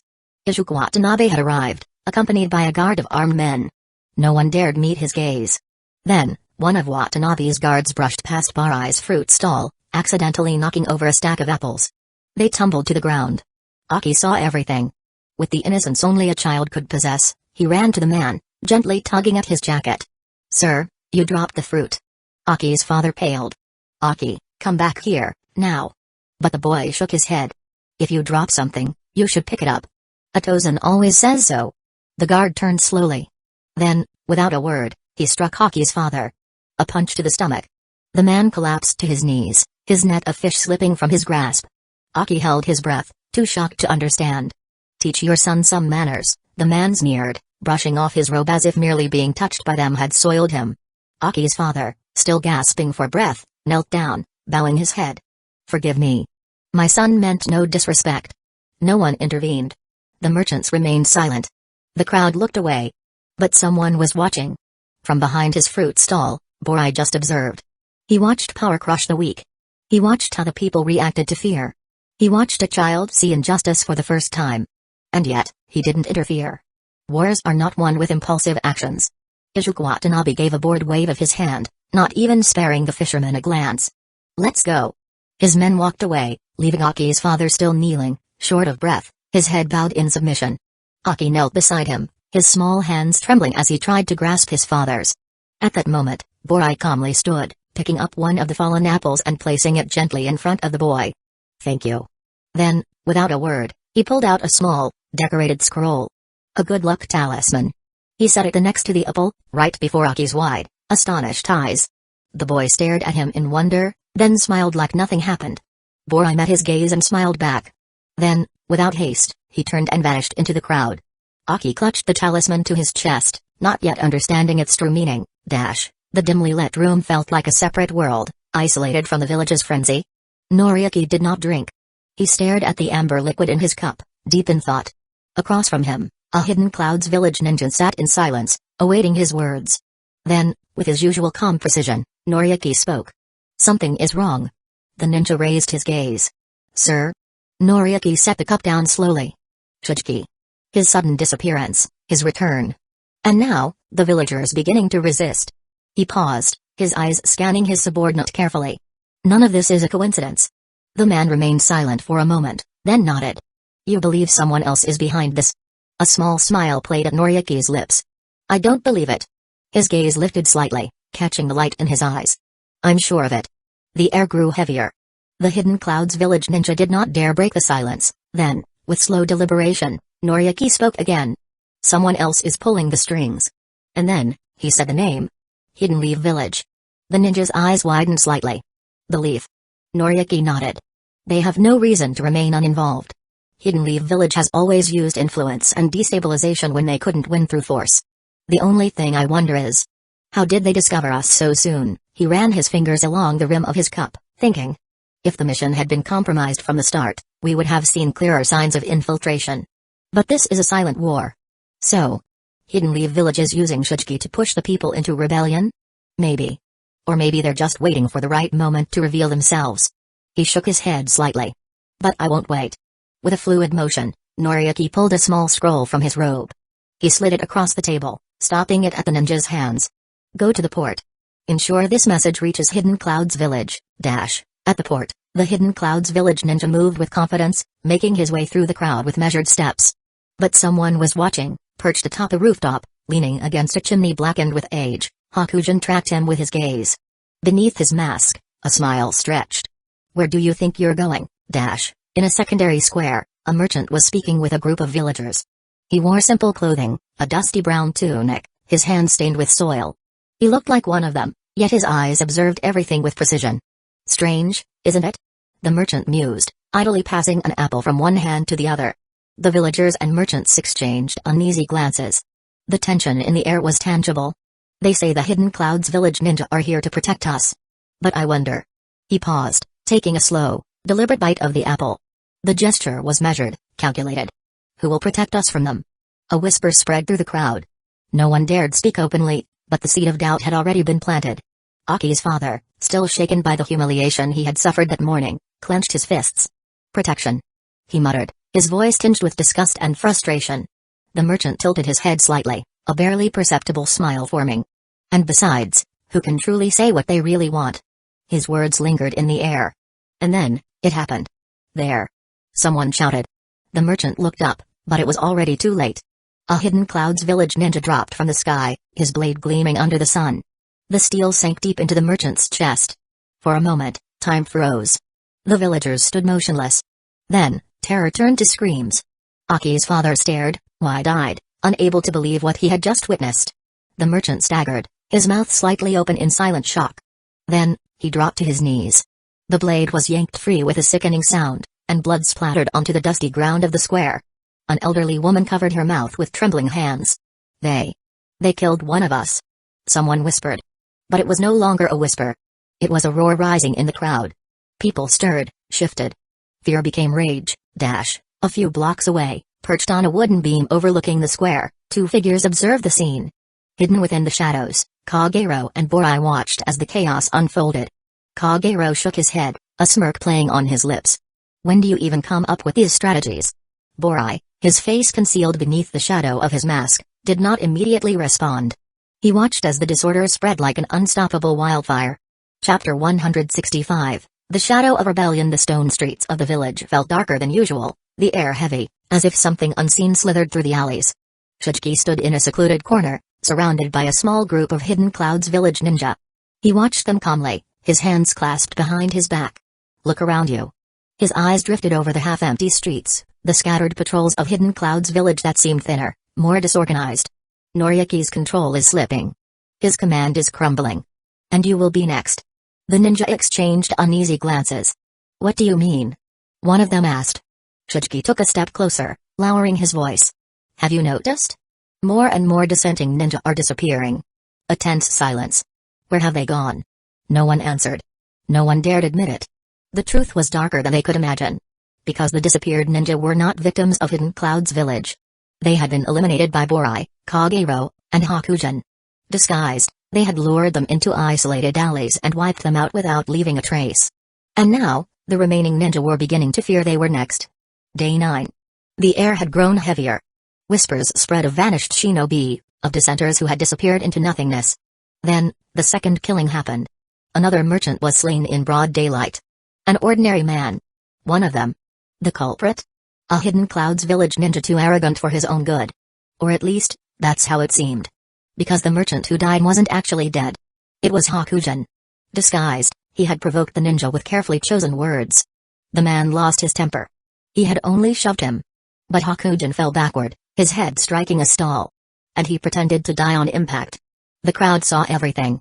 Another merchant killed in broad daylight. "They are murdering us!" The shout spread like wildfire. In the heart of the crowd, two men roared with fury. Civilians? No. They were Kagero and Borai. Disguised, they stirred the masses. And Aki's father, his face etched with pain and rage, led the charge. This was no longer a protest.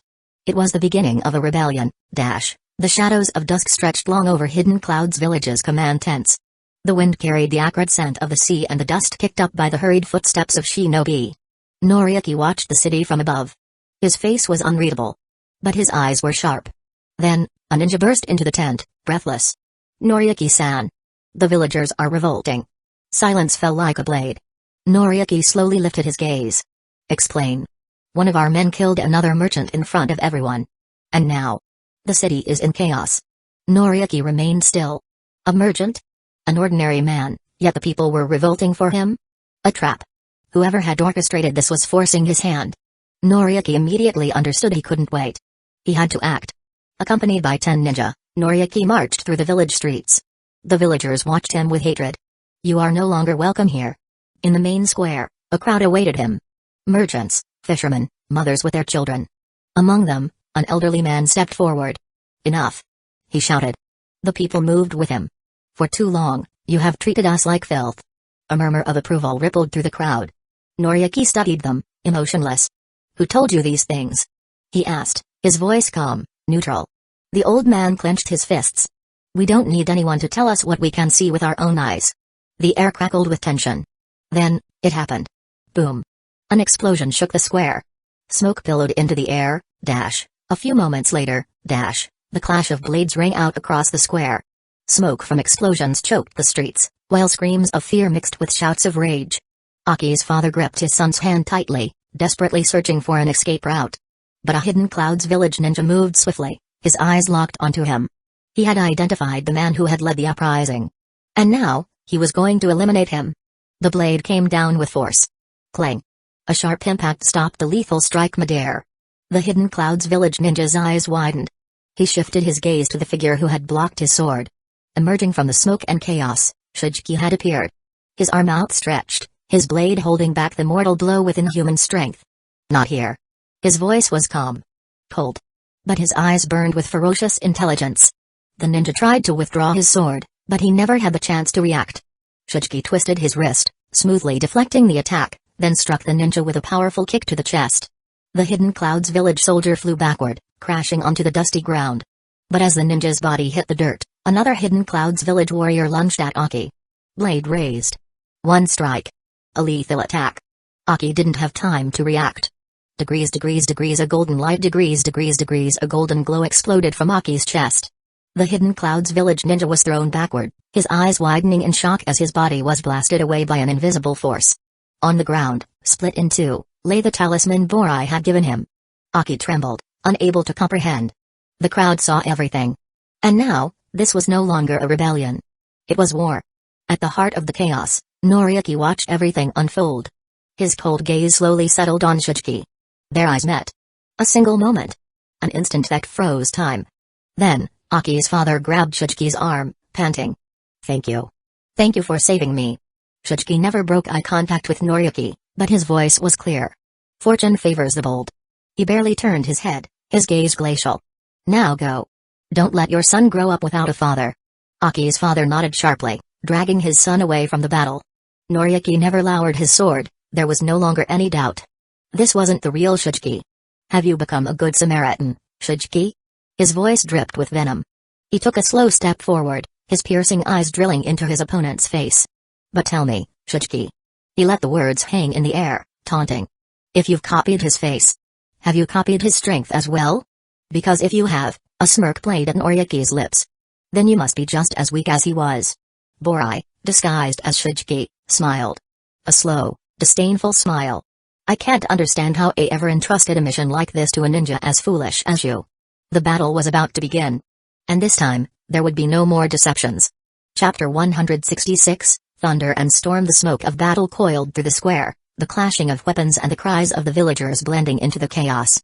While the Hidden Clouds village shinobi struggled to contain the uprising, two figures faced each other in the center of the battlefield, surrounded by a storm of dust and sparks. Borai, or rather, Shujiki, stood still. Before him, Noriyuki advanced. His steps were slow, measured, his eyes fixed on his prey. His blade crackled with lightning chakra. You are nothing but a nuisance. Borai didn't respond. And then, Noriyuki vanished. A flash. A thunderclap. Then, impact. Lightning style, Raikage style, lightning fist. The punch struck Borai square inches the chest. The shock wave shook the ground, the walls trembled, the stones were lifted into the air. Raw lightning energy surged through his body like a merciless current. Then, Borai was sent flying. He tumbled through debris, smashing through crates and splintering wood, his breath ragged, the metallic taste of blood on his tongue. But as the pain seared his muscles, Borai smiled. A defiant look. Noriyuki narrowed his eyes. Why is he smiling? Then, he felt it. The subtle hiss of an explosive tag. Noriyuki glanced down. 3 tags, one on his shoulder, one at his waist, one on his thigh. Still midair, Borai raised his hands lightly. Boom. Boom. The explosions tore through the air. The blast wave shattered the ground, sending shockwaves through the battlefield. A thick veil of smoke swallowed everything. But, a blue flash streaked through the darkness. Too fast to be caught in the flames. Emerging from the explosion, Noriyuki was already preparing his counterattack. Still in the air, Borai had already drawn a fan of shuriken. Wind style, wind shuriken, the blades cut through the air with a deadly whistle. Wrapped in wind chakra, they became almost invisible, razor sharp. Noriyuki twisted his sword, deflecting 3 of them, but the last 2 changed trajectory. They sliced across his arm. Deep cuts. Blood dripped onto the stone. Noriyuki paused. Then, slowly, he lifted his head. And smirked. Interesting. Then, he vanished. A violent impact. Borai doubled over. A kick slammed into his stomach. A second strike sent him hurtling backward. Lightning style, blade of thunder, the sword struck Borai's side. The lightning chakra burned through his clothing, the fabric instantly charred to ash. But, just as the blade was about to carve into flesh, a spark flashed in the air. Borai's knuckle kunai, charged with the same lightning chakra. For an instant, their energies clashed, repelling each other. But even absorbing some of the impact, the pain was merciless. Borai's body was thrown backward, his breath unsteady. Blood dripped from his lip. As he rolled through the dust, a memory flashed through his mind, 23 months ago, Northern Training Grounds. The fourth Mizukage stood before a kneeling Genin, the boy's body marked with bruises and wounds. So, with those abilities, you survived an Anbu? The boy lifted his gaze. His eyes were steady, certain, unwilling to look away from Yagura. Yes. No hesitation. Yagura smirked. Good. Then, he turned to an Anbu. Mare. Test his capabilities. Show no mercy. The Anbu moved slowly. The air crackled with electricity. The Genin took his stance. Training was about to begin, 22 months ago, a lightning bolt illuminated the night. The Anbu stood over the kneeling boy. That was 1,000 volts. Give up, kid. You're too young to train with lightning style to this extent. Heavy rain soaked the muddy ground. The air buzzed with charged chakra, a storm ready to consume him. The young Genin didn't move. His arms trembled. His body was at its limit. But his eyes remained the same. Unyielding. Undefeated. Unbroken. Keep going. The Anbu raised his hand. The next discharge was even stronger. The electricity surged through the Genin's body like a lethal wave. Yet still, the Genin did not scream. Not even once. Present day, the final battle. Borai landed heavily. His side burned, his body ached. But his eyes were still those of that same boy. The one who never surrendered. He lifted his gaze, still breathless. Noriaki stood above him, sword still crackling. Are you done playing? Borai wiped his mouth, smearing the blood away with a slow motion. Then, he smirked. I don't play. The air grew denser. The wind howled around him. I'm just proving how slow you are to understand. Noriaki froze for a second. Then, slowly, he turned his gaze. And he saw it. His shinobi were falling. One after another. Amidst the battle's smoke, bodies draped in hidden clouds. Village's emblem lay lifeless on the ground. The last survivors still fought, but their movements were slower. More desperate. In the shadows, two figures moved with lethal precision. Kagero. Hakujin. No hesitation. No mercy. A blade slit the throat of a hidden clouds village ninja. Another was impaled before he could even react. The order Noriaki had built was crumbling. The rebellion was beyond control. It was no longer his to command. And he was alone. Borai wiped the blood from his mouth again. Then, he smiled. If you were smarter, you would have noticed sooner. Noriaki gritted his teeth. He turned back to Borai, his eyes burning with fury. Like a man preparing for the final act. Borai took a step forward. His knuckle kunai gleamed with wind chakra. But then again, it's not your fault. He settled into position. Ready for the final clash. Ascent the wrong ninja. Chapter 167, The Veil of Illusion. Noriaki moved with cold precision. Every parried strike, every measured step seemed not only effective, but weightless. Borai attacked with determination, but every slash was redirected, every gust of wind dispersed into the air thick with lightning. Noriaki reflected in silence, his expression betraying nothing. This situation has spiraled beyond control. I can't complete this mission without too much bloodshed. I'll have to eliminate all witnesses. But first, I'll need to torture someone. Find out where these shinobi come from. His pupils followed Borai's swift movements, anticipating them as though he could read the boy's muscles. Another attack. Blocked. They're from Hidden Leaf Village. His sword spun effortlessly between his fingers, more fluid now. Even though all the signs would suggest it. The next strike was heavier, a lunge, charged with chakra. Zap. Lightning style, blade of thunder, an explosion of electrical energy surged through Borai's body, lifting him off the ground. He was hurled backward, crashing against a stone wall that collapsed under the force of impact. Noriaki stood still, his sword lowered, his breathing only slightly elevated. Then he turned, first toward Hakujin. Then toward Kagero. His eyes narrowed. There was something off. The clash of battle felt distant now. Kagero stared at Noriaki. The look of someone observing a predator who had never once needed to watch his own back. And yet, to think Borai was right all along. The plan had moved like a silent mechanism. No one had noticed a thing. Not even Noriaki. Good. We placed the seals exactly where he instructed.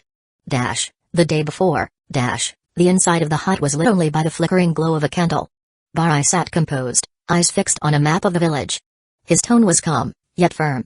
We must not let the village know who we are or where we come from. We'll use only techniques common to all villages. No KK Genkai.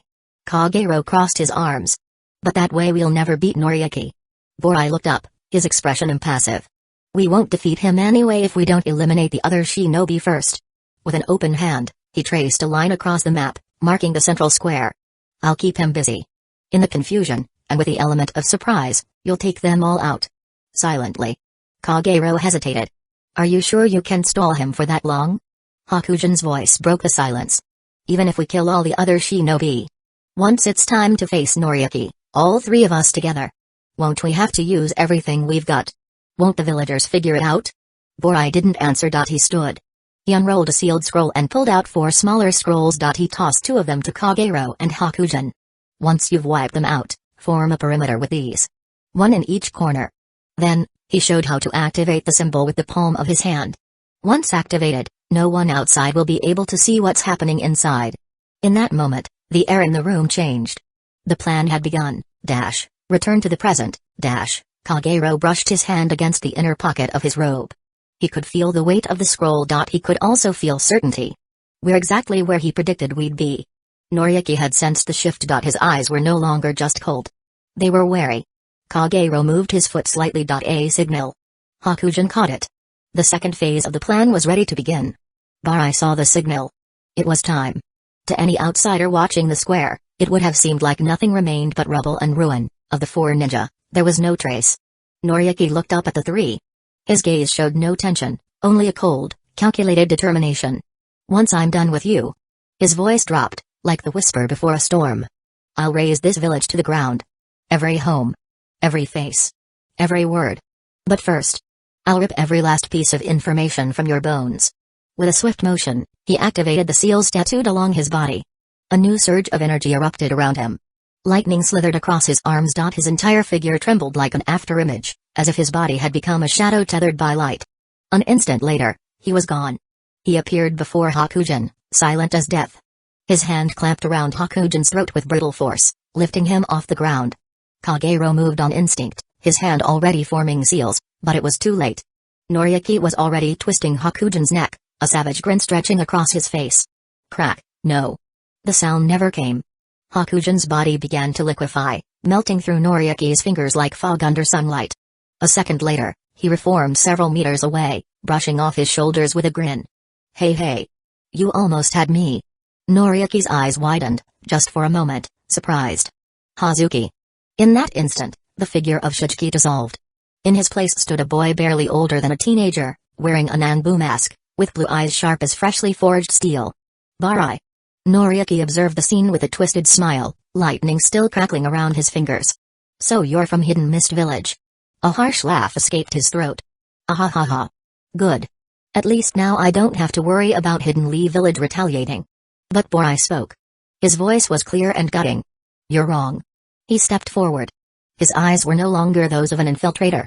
They were the eyes of an executioner. This is a sentence. And if we're no longer hiding. He paused. It's only because we're certain you won't leave this place alive. The words fell like stones. Then Borai pulled a sealed scroll from his cloak. With a fluid motion, he unrolled it, a symbol lighting up across the parchment. A flash of smoke. From the scroll emerged a tanto, straight and cold, its blade sharp as the wind that had forged it. Hakujin did the same. From his scroll rose Hirankari, the twin-edged sword, gleaming and alive with chakra. Kagero unrolled his scroll in silence. From within came Shibuki, the explosive sword, its weight an unspoken threat. The Hidden Mist Village trio was complete. The clash of steel erupted across the stones of the square. Borai was the first to move, a precise thrust with a tanto, the blade crackling with wind chakra, aimed straight for Noriaki's chest. Noriaki sidestepped, his lightning blade clashing against Barai's in a shower of sparks. But Hakujin was already at his back. A low, fast horizontal slash with Hirankari. Noriaki ducked, just barely, but he didn't see Kagero. From above, Shibuki came down like a hammer. Boom. A detonation erupted at the edge of the blade, forcing Noriaki backward, his body engulfed in smoke and flame. When he re-emerged, his cloak was torn, the chakra around him unstable. His eyes were still sharp, but for the first time, they were no longer cold. They were calculating. He hadn't expected this. Every strike was just a trap for the next. Every opening he tried to create was sealed by a second attacker. Hakujin flowed like water, liquid and unpredictable. Kagero filled the gaps with targeted explosions, each attack a double threat. And Borai. Borai was the center. The guide. The rhythm. You thought yourselves invisible in the mist. Noriaki growled, blocking another strike. But you're nothing but organized insects. Insects. Who are tearing you apart, Hakujin hissed, as his blade grazed Noriaki's ribs. A straight strike from Kagero. A burst of vapor ignited into the air. Noriaki leapt back, landing hard. His breathing was now heavier. His chakra dimming. I can't keep this up much longer. The messenger should reach Hidden Cloud's village within hours. Reinforcements. 2 days at most. I have to retreat. You're slowing down, Borai said flatly. Noriaki glared at him, but Borai gave him no respite. Those seals you use. They're nothing but a poor imitation of the Raikage's lightning style. Noriaki's face tightened. But Borai continued, merciless. Shuchiki gave me more trouble than you. One sentence. Just one. But it was enough to ignite Noriaki's pride. He lunged forward, blinded by rage, his lightning chakra bursting like a whip of raw energy. But his strike hit nothing. Borai had already slipped to the side. And waiting there, Hakujin. And behind him, Kagero. A shockwave of chakra engulfed the center of the square. When the light faded, Noriaki was on his knees. Wounded. Alone. His body trembled. The lightning chakra that had enveloped him for minutes now flickered erratically, unstable. His sword slipped from his hand, clattering against the blood-stained stones of the square. It can't end like this. The thought burned more than his wounds. The rumors. That Hidden Mist Village had grown weak. They were all lies. A ragged groan escaped him, blood dribbling from his mouth. They're raising monsters. Worse than Hidden Leaf Village. He barely lifted his gaze, vision red and blurry, and he saw Borai, walking through the crimson haze of his dying sight. A boy. Still just a boy. But with eyes that had already seen war. I need to warn Dodai. I need to. The thought ended the moment Borai's blade pierced his chest. A precise strike. Silent. Ruthless. Noriaki didn't scream. He didn't even have the time. His body collapsed forward. The commander was dead. For a moment, there was only silence. The mist slowly lifted, the scroll still active, blocking the light from entering. Borai stood, sheathing his blade without a word. Behind him, Hakujin raised an eyebrow as he stared at the corpse. Well. That was easier than expected. Kagero didn't respond. He remained still, breath slow, eyes locked on Noriaki's lifeless body. Inside, he thought, it was easy, yes. But all thanks to Borai's strategy. Cold. Calculating. Always 3 moves ahead. He glanced sideways at Borai. The boy didn't even seem to be sweating. I wonder where the Mizukage found him. And why. I've never heard his name before. Chapter 168, Mist After the Storm. Day 9. Though scarred by the previous evening's uprising, the port seemed to have recovered a certain semblance of peace. Fishing boats swayed lazily between the waves, merchant vessels loaded with timber and canvas resumed their movement along the damaged docks, and among the people, there were more weary sighs than complaints. In a tea house overlooking the main canal, Watanabe sipped his amber-colored tea with quiet elegance. Across from him, Gato sat in silence. Hands folded in his lap. Eyes restless. Watanabe set the cup back onto its saucer with deliberate grace. In the end, Hidden Cloud's village's plans fell apart. He paused. The base won't be built. Their control network has collapsed. The command is dead. A thin smile curved his lips. And I'm still here. Gato remained quiet. Do you know what that means, Gato? The young man gave a slight shake of the head. Watanabe leaned forward just a little. That I won anyway. His eyes sharpened. I took advantage of their arrogance. I sold, bought, controlled the trade while they slaughtered each other. Now the village is in ruins, and who do you think has the funds to rebuild it? He slowly swirled the tea in his cup. Only me. It doesn't matter who's in charge. Doesn't matter what flag flies, I only care about profit. That word, profit, hung in the air. Gato heard it. And he didn't forget. After a few minutes, Gato stood up, bowing respectfully. If you'll excuse me, Watanabe-sama. Watanabe waved a hand vaguely, not even looking at him. As Gato stepped out of the room, the light dimmed. A cloud drifted in front of the sun beyond the wooden window frames. Watanabe remained seated in silence, slowly savoring the last sip of tea. Then he set the cup down. His fingers lightly traced the edge of the handle. One day. I may need to get rid of him too. He knows too much. He's seen too much. And his ambition. It grows every time he stays silent. He leaned back in his chair, gaze drifting to the gray water beyond the fogged glass. Then, something moved. A sudden breeze. A shadow that hadn't been there before. Watanabe tensed, just slightly. Behind him, silent as the mist itself, a ninja appeared. The shadow became clearer. Watanabe turned slowly. Standing before him, Shichiki. Or at least, it looked like him. His face partially hidden, eyes as sharp and hard as ever. The Hidden Clouds Village headband still engraved across his forehead. Watanabe narrowed his eyes. For the first time in days, he looked surprised. Shichiki. Silence. The ninja said nothing. Watanabe rose slowly, letting just a hint of uncertainty enter his voice. I didn't expect to see you again. I thought you were dead. One step back. A calculating glance. And the smile of a man who still believes he's in control. Or maybe. You were just being cautious. Fair enough. Things escalated faster than anyone anticipated. Borai disguised as Shichiki remained silent, unmoving. Watanabe sat back down, calmly, as if preparing to conduct a business meeting. Sit if you want. I can offer you some tea. Or perhaps something more useful. Information. The ninja didn't move. So Watanabe spoke again. I know the mission failed, Watanabe said. But failure doesn't mean the end. He sipped his tea, his tone as casual as if explaining a market strategy. The base wasn't built. The village is in revolt. The chain of command is gone. But I'm still here. He set the cup down delicately. And if you really survived, if you're truly still loyal to Hidden Clouds Village, then we can continue. He leaned forward slightly. I can reopen the channels. Rebuild. Hide the funds. Buy off the local authorities. This entire village can become an outpost again.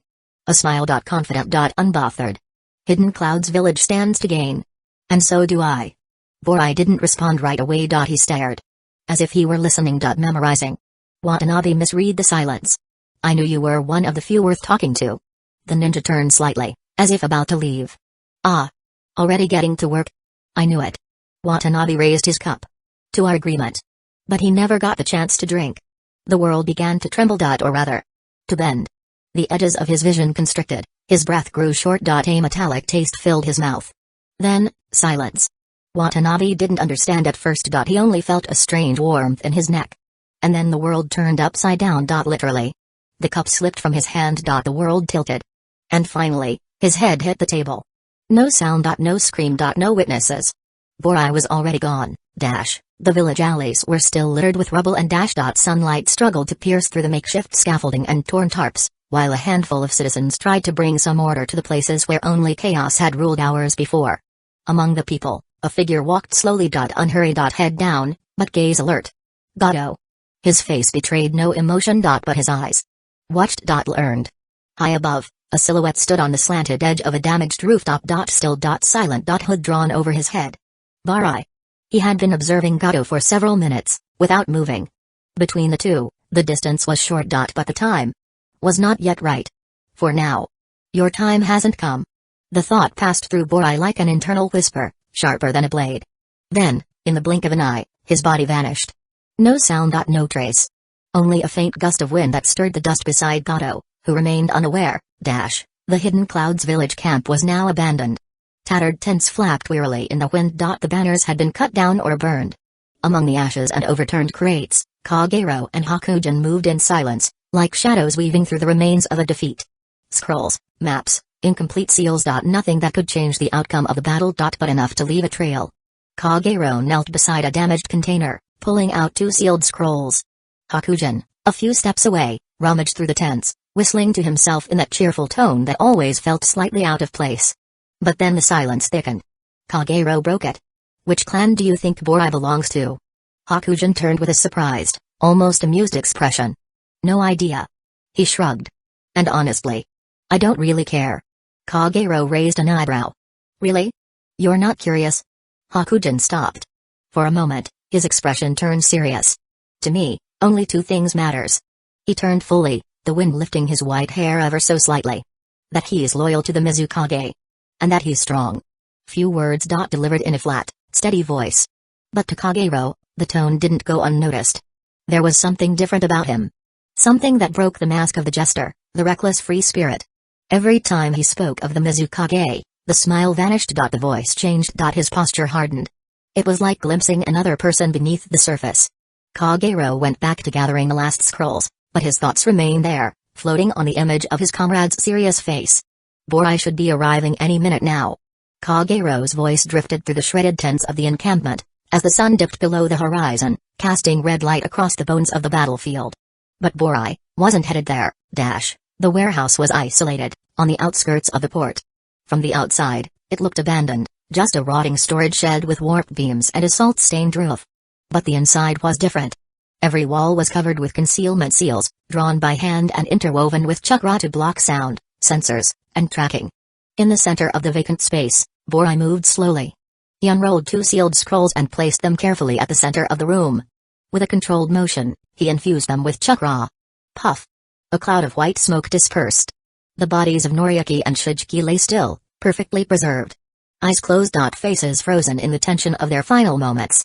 Borai stood in silence, watching them for several seconds. Then he knelt. His fingers brushed the symbols carved into their skin. Complex seals. Good. Now I can study them properly. Before I bring them back to Hidden Mist Village. It would have been easier if I could read their memories. A soft sigh escaped his chest. But this will do. He created 3 clones. Proceed. The clones began analyzing the bodies, studying how the seals could be adapted, replicated, integrated into his arsenal. Into his own body.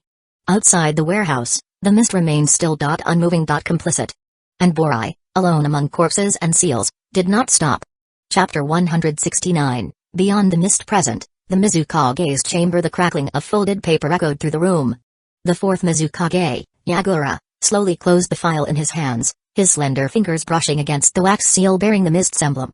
A perfect silence reigned in the chamber. Only the soft bubbling of incense and the dripping of water outside could be heard.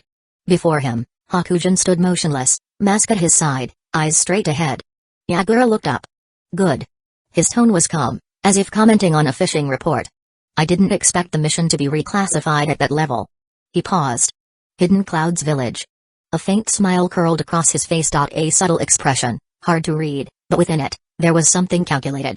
As though he were already planning the next move. Then, his face returned to seriousness. It seems Borai passed the test after all.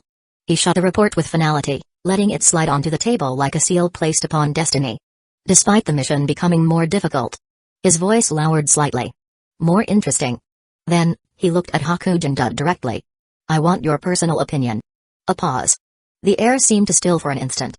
Then came the name. Clear. Decisive. Mainjutsu. A name no one had used in a long time. What do you think about Borai? The scent of broth filled the air of the food stall, blending with the soft crackling of boiling oil and the rhythmic tapping of chopsticks against bowls. Aoi sat upright, his gaze focused on his portion, not to ponder strategy or mission ranks, but to decide whether the extra chili had been a good idea. To his left, Shinji was patiently blowing on his ramen, while Shin, true to form, was already devouring his second bowl. Is that your third? Shinji asked, glancing at his brother. 4th, Shin replied, mouth full. The first one was just warm-up. Aoi smiled faintly, content to enjoy a rare moment of peace after a long mission. But peace, as always, was an illusion. Spam. The curtain was flung open as if sliced by a kunai. Juneko strode in with purpose, her eyes burning with fire. Behind her, Hiroshi, hands in his pockets, wore the vacant look of someone who had taken a casual stroll, not someone who had just survived a mission. Aoi. Aoi looked up from his bowl, already suspecting where this was going. Oh. Hey, Juneko. Want a seat? A seat? A seat? She stomped up to the counter, slamming her palms on the wood. You came straight here after the mission. You left me alone with this textbook antisocial case. The mission was over, Aoi replied calmly. And it was nearly ramen time. Juneko stared at him, then turned to Hiroshi, exasperated. And you? Seriously, have you ever heard of teamwork? Coordination? Communication? Hiroshi looked up. I completed the mission, didn't I? Yes, but by yourself. You dove into 3 enemies without warning us. I spent half the mission trying to figure out if you were an ally or a projectile. If they couldn't keep up, they were slow, he said flatly. Juneko turned to Aoi, seeking backup. Aoi shrugged.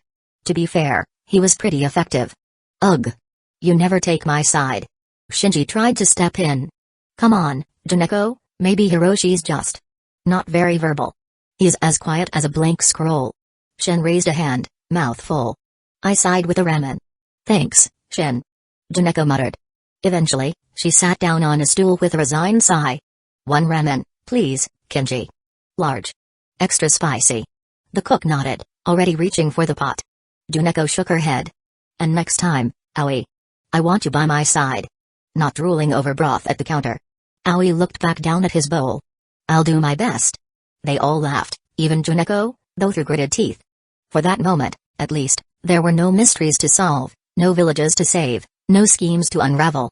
Just friends. Ramen. And a little chaos.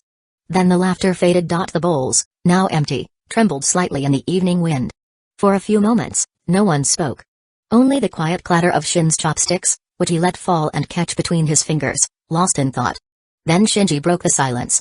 His voice was soft, calm, almost lost beneath the simmering broth behind the counter. Have any of you heard from Ren? The name fell on the table like a veil. Eyes dropped. Smiles faded. Aoi stared into the bottom of his bowl. Juneko adjusted the band around her arm. Shin stopped, completely. Shinji continued, even quieter. It's been almost 2 years now. The sentence dissolved into the steam rising from the kitchen. Aoi spoke first, voice uncertain. Technic. No, the one who might know something. Is Korara. Shinji nodded slowly. I stopped asking her. Every time I brought it up, her mind would drift. Like she didn't want to remember. Juneko looked up. Her eyes were glossy, but resolute. I'm sure he's okay. A pause. And one day he'll show up again, like nothing ever happened. A small smile touched her lips, full of stubborn hope. With that silent genius look, pretending he doesn't know where we are, but having watched us all along. Aoi closed his eyes for a moment. Shinji lowered his gaze. Shin was chewing on the edge of his chopstick, lost in his own world. The silence returned. But it wasn't heavy. It was the silence of those who are still waiting. 2 years ago. The smell of the hospital was sharp, thick with disinfectant and silence. In the waiting room corridor, the dim lights flickered softly, like candles in a room far too big. The chairs were cold. The hours, eternal. Shinji stood leaning against the wall, eyes lost on the floor. Yukiko sat upright, hands clasped between her knees, her eyes exhausted. Misaki hadn't spoken for minutes, she had even stopped bouncing her legs. Aoi, next to her, sat with arms crossed, staring at a clock that never seemed to move. Then, the door opened. A familiar presence entered the hallway. Yuki, Ren's mother. Her face drawn, hair tied back hastily, eyes too bright to be just tired. Moments later came Takeshi, Korara's grandfather. He walked slowly but firmly, as if not time, but willpower held him up. All eyes turned to the 2 red lights glowing above the doors at the end of the corridor. 2. Ren. Korara. Critical. A faint commotion signaled the arrival of a medical ninja. She approached the group with brisk but composed steps. She held a clipboard, and her face carried something close to good news. Excuse me. Everyone turned, tense. Hiroshi is out of danger. Only superficial wounds. Shinji closed his eyes, just once. Shin is fine too. A wave of silent relief. Yukiko let out a soft, broken laugh. Misaki exhaled deeply, as though releasing a breath held for hours. The medic continued. Juneko is under observation. She needs rest, but she's responding well. Conscious. Aoi nodded slowly. A small piece of the weight on his chest came loose. But no one said anything about the red lights, still glowing. Because everyone knew where the real fear lay. Ren. Korara. The names no one dared say aloud. Then the door opened again. Out stepped Dr. Kaito, mask pulled down around his neck, his face lined with fatigue and too many long silences. The group rose instantly. Yuki pressed a hand to her heart. Takeshi stood straight, like a tree in the rain. Kaito stopped, scanning them one by one. Then, with a calm voice, he spoke. The operation went well. We managed to drain all the blood from the lungs. The patient is responding. He sighed lightly. She'll need time to recover, but she's out of danger. A silent explosion. Yukiko's eyes filled with tears. Misaki dropped her face into her hands, trembling. Shinji pressed harder against a wall, as if his body could finally give in. Yuki collapsed into a chair, gripping her hands. Takeshi bowed his head, silent. Another hope. Another step toward the light. But the second door was still closed. And the second red light still on. Ren was still under the knife. And no one knew what would happen next. Chapter 170. White lights. The operating room was cloaked in an unnatural silence. Despite the constant hum of instruments, the rhythmic breath of the respirator, and the frenzied murmuring of the medical team, it felt as if time itself had paused. White light. Everywhere. Sterile, impersonal, omnipresent. At the center, stretched across the cold steel table, Ren lay motionless. His body wrapped in bandages soaked in medicinal chakra, and where his skin remained uncovered, the damage was devastating. Deep burns. Lacerations stitched in emergency. Charred patches with no follicles, no dermis. And among it all, a constellation of scars in perfectly linear patterns. As if someone had run lightning through his bones. Over and over again. This wasn't an explosion. Not a blade wound. This was torture. Dr. Imizu stood beside the table, hands immersed in chakra, his face locked in a mask of unyielding focus. His breath was short, but controlled. His sweat-beaded forehead, steady. Around him, the team moved fast but precisely, scalpels, forceps, drainage tubes, seals activating in sequence. One medic was channeling healing chakra into the spine, while another tried to isolate damaged nerves to prevent permanent damage. One assistant, her face pale, muttered through clenched teeth, "It's a miracle he's still alive." Another doctor nodded, voice hoarse. "The skin is necrotic in several areas. The nerve endings are compromised."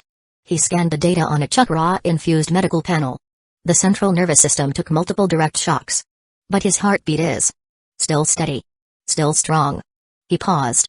His body refuses to die. Imizu said nothing at first. He was staring at a section of the left chest, where they had expected complete lung collapse. But instead, the tissue was slowly regenerating. Responding to healing chakra with a vitality that no one in the room had anticipated. "It's not just luck," he murmured at last. "It's willpower." He motioned toward the treated area, where nothing should remain. "It's fighting to recover. As if every cell is resisting, inch by inch." He glanced toward the brain scan. His eyes darkened. Anomalies. Electric flashes in the brain. Areas where chakra moved unstably. One of the younger doctors dared to ask, "But, doctor, do you think he'll ever live a normal life again?" The question hung there, heavier than any scalpel. Imizu didn't respond immediately. He looked at the boy's hand on the table. One hand was clenched, as if still holding something. Or someone. After a long pause, he answered, "I don't know." His tone was neutral. Direct. Raw. Like truth. Then, he looked back at the brain scan. Irregular waves. "But I do know this." He looked down at the boy's battered face. "Tonight. He has no intention of dying." And then he returned to work. As if those words had already passed. As if the miracle was just another procedure to complete. Present. The sky over Hidden Mist Village was painted in hues of blue and gold. The last light of evening reflected against the wooden walls of the room, casting long, melancholic shadows. Sitting in the center, legs folded beneath her, Korara slowly turned the pages of a worn notebook. Her hands moved gently, almost cautiously. That notebook wasn't a memory. It was a gift. A manual. A guide written for one person only, her. Ren had written it. Page after page. Technique after technique. Degrees, but he'd never given it to her in person. Degrees. Every page was precise. No dramatic lines. No dedication. No confession. Just knowledge. Written in reversed order. Every hand position, every chakra flow, every seal combination, all adapted to her body. To that body that, since childhood, had never been able to channel chakra the normal way. To that clinical condition she wouldn't have even known she had. If it hadn't been for Ren. She flipped another page. There was a section divided by elements. Fire style, notes on channeling chakra starting from the right plexus instead of the left. Water style, notes on chakra flow circulating in the opposite direction. Seals, mirror image movements with precise corrections. And at the end of each group, a piece of advice. Not poetic. Practical. Always practice in front of a mirror. Learn the reflection, then do them with your eyes closed. Korara bit her lip. It was a guide. But also an act of trust. Ren wasn't just teaching her to fight. He was telling her she could do it. Even without him. Even if everything else seemed to say otherwise. She closed the notebook slowly. Set it on her lap. Her hands stayed there, still, resting on the rough cover. She didn't cry. She didn't speak.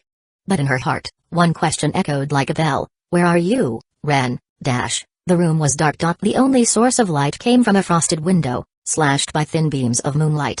The walls were bare. No paintings, no photos. Only shelves. And vials. And instruments. It smelled of metal and ink, of chakra dust and unfinished seals. An old laboratory, repurposed into a personal refuge. In the center, standing before a cracked mirror, was Borai. Or rather, Ren. He was removing the mask. He set it on the table slowly, as if it weighed too much to be handled carelessly. The dim light caught its edges, revealing the sharply carved features of a boy still far too young for all he carried.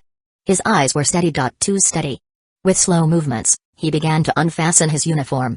The jacket fell to the floor with a muffled swish. Then the shirt followed. The body underneath was wrapped in bandages. Old, clean, but worn, layer after layer, hiding deep scars, marks that would never truly fade. He twisted slightly. A silent hiss of pain ran through his side. But no sound escaped his lips. He approached one of the side walls. There was a vial. It contained a pale, milky liquid, which seemed to swirl on its own. He examined it. Tilted it in the light. Then took a syringe. Without hesitation, he injected it into his left shoulder. The muscle twitched slightly. Then relaxed.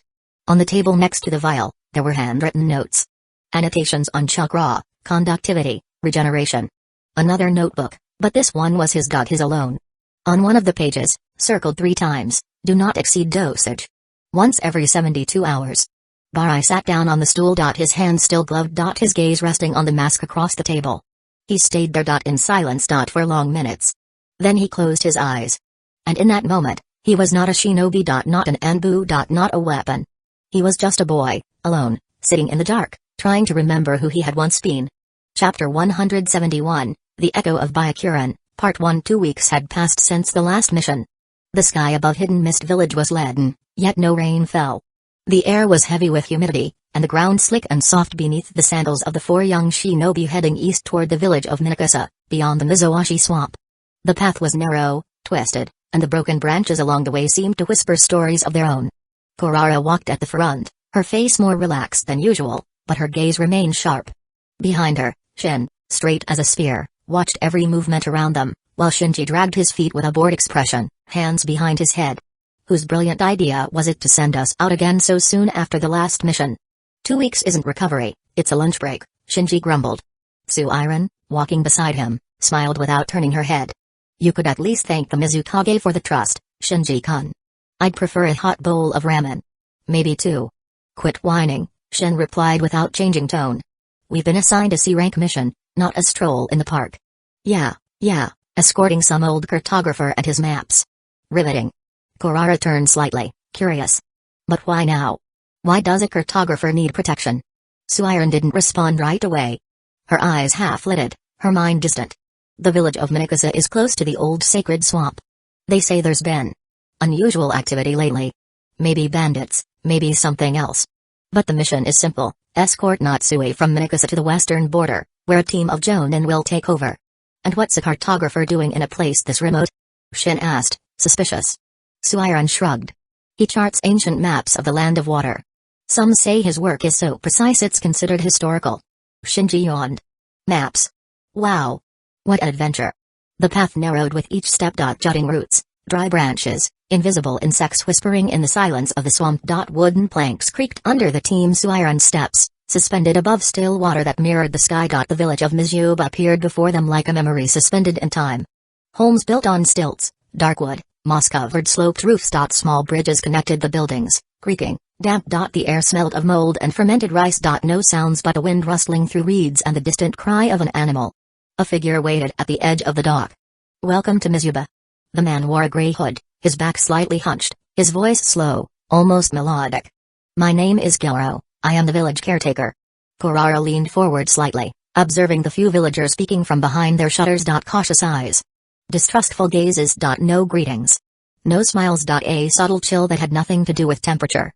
I'm Suiren, and this is a team sent from Hidden Mist Village. We're not here to cause trouble. Her voice was firm. But the silence that followed seemed to absorb it. Gilro turned and led them along the suspended walkways to a small central plaza with a well and a large, rusted bell.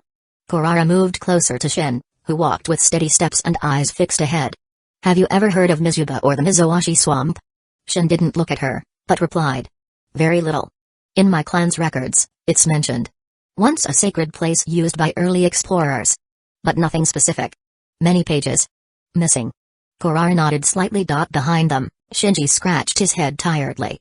Sacred or not, this feels like the perfect place to catch swamp fever. Mud everywhere, rice humidity, and I bet the only bathroom is frog-infested. Kurara smiled, but Shinji wasn't entirely wrong. The humidity clung to her clothes, and most annoyingly, she could feel chakra moving sluggishly, like immersed in a bog. It was hard to sense the flow around her. As if the swamp was absorbing it. Suiren didn't speak. She watched. Always. Gilro eventually led them to a hut with a slanted roof and several scrolls hanging from the entrance. Some were scorched. Others. Ancient. Here you will find Natsui. He is one of the few scholars left in the region.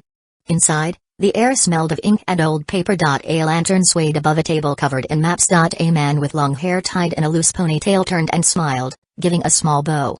Greetings, shinobi of the mist. Visitors are rare here. He had thin, precise hands. And a gaze that never quite rested on anything, as if always searching for a point just beyond. Gyaro sat in a corner, silent. My name is Natsui. If you seek guidance through the swamp, I might be of use. Some maps no longer exist in official archives. But I saved what I could. We don't need extra exploration, Suiron spoke for the first time since entering. Our mission is clearly defined. We won't delay. But Kurara stepped closer, intrigued. The maps on the table showed broken routes, areas marked with strange symbols. You're from Hidden Mist Village, aren't you? Natsui asked her. Your name? Kurara stiffened for a moment. Kurara. And yes. I grew up there. Why do you ask? Nothing, just curiosity. Sometimes names carry echoes of things long lost. Kurara blushed slightly, then looked down. She felt something, a vibration in the way he had said that sentence. But she couldn't decipher it. Tomorrow I'd like to show you an old trail. It leads to a shrine in the swamp. It's been there since before us. I think you'd find it interesting. The mission comes first.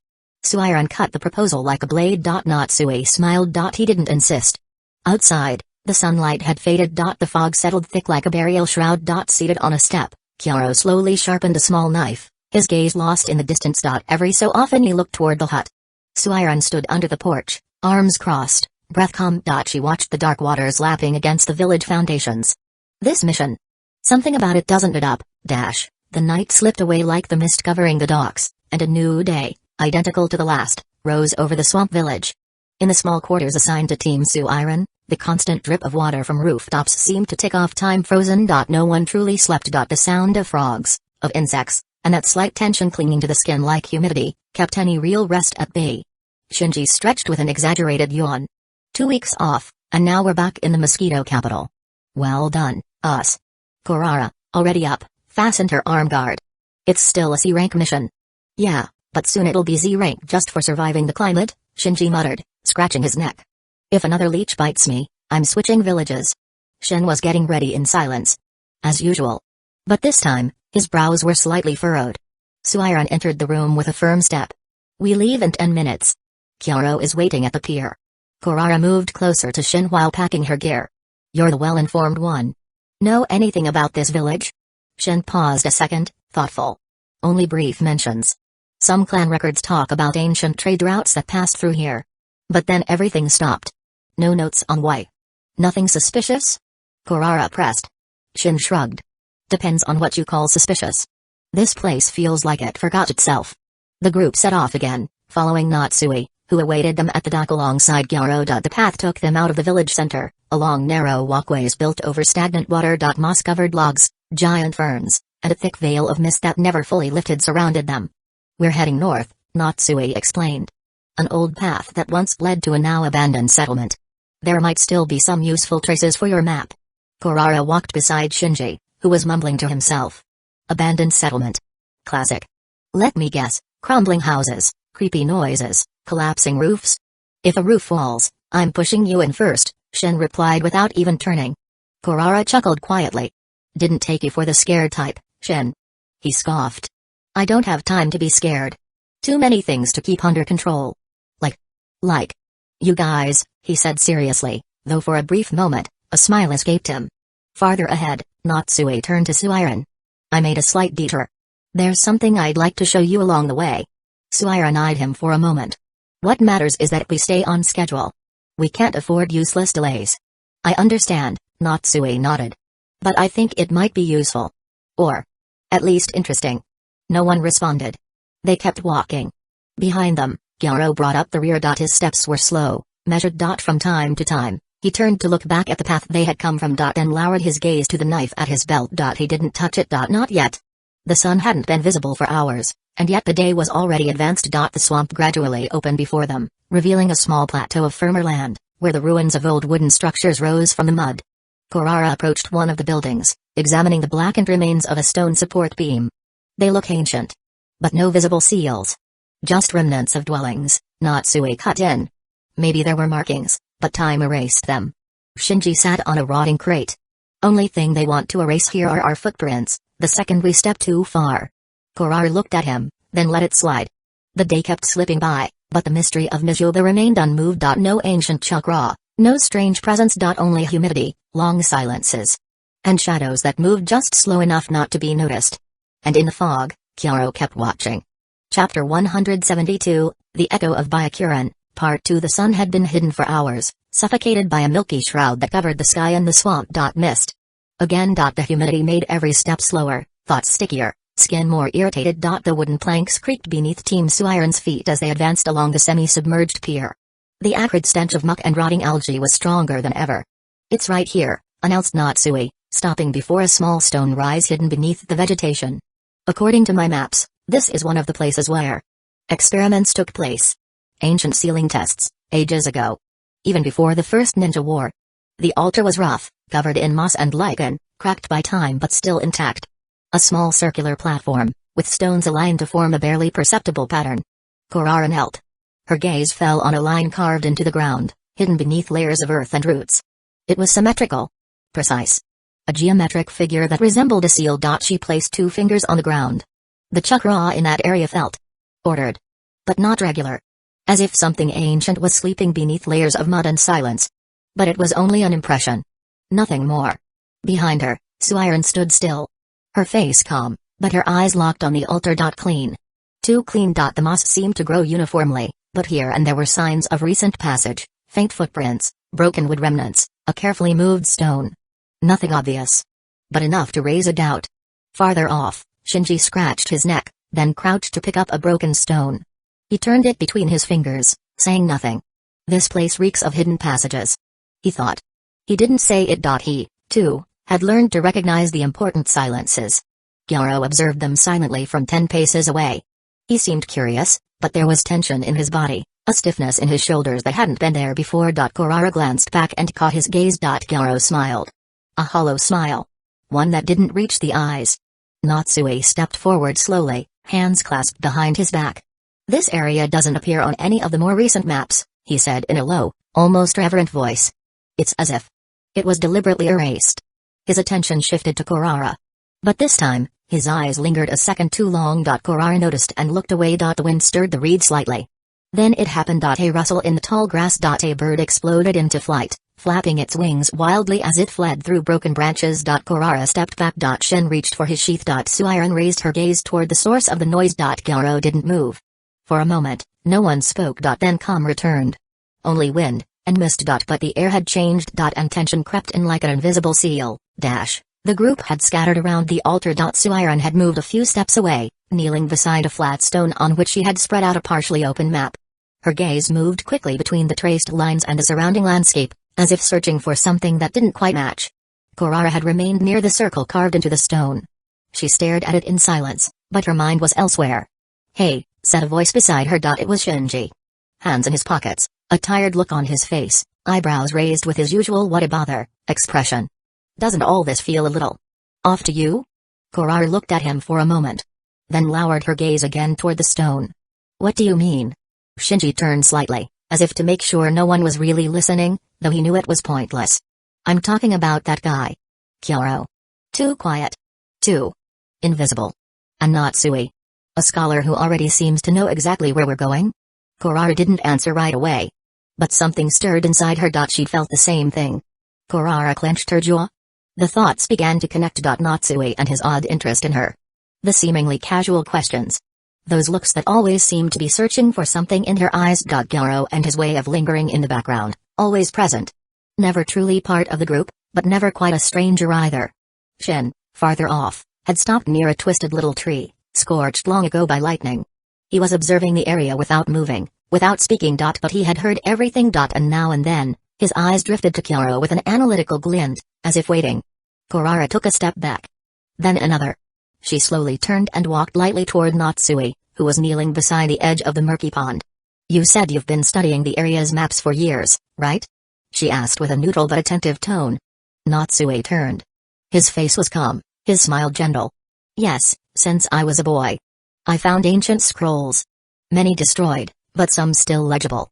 Kurara pretended to examine the pond, Stepping slightly closer. That's when she saw it. At Natsue's belt, partially hidden by a fold in his robe, there was a sealed scroll. Kurara recognized it immediately. It was a traditional seal. The type only used during the early decades of Hidden Mist Village's founding. And on it, engraved with meticulous precision, was a stylized symbol. Kamabayakuran. Kurara's heart skipped a beat. For a moment, she forgot to breathe. A chill ran down her spine, as if the swamp's humidity had suddenly turned colder. Heavier. Natsue noticed her staring and smiled. Something wrong? Kurara looked away. No. Nothing. But the doubt was born. And it was already taking root. Kurara took a step back from the scroll, but it was too late. Natsue had noticed. The smile on his lips vanished, not anger, not surprise, but something worse. Coldness. That crafted gentleness dissolved in an instant, revealing a sharp, focused, unreadable face. Do you like ancient artifacts? He asked, his voice flat, almost absent. Kurara lifted her eyes, trying to stay calm. I'm studying seals. Natsue stared at her for a long second. Then slowly looked down at the scroll on his belt, covering it again with a fold of his cloak. Then you should know that some things are better left untouched. Meanwhile, Kyoto, still a few steps from the group, remained standing in front of the altar. His calloused fingers slowly traced a barely visible symbol etched into the moss-covered stone. He murmured, almost inaudibly, but by sheer chance, Kurara caught those words drifting through the silence.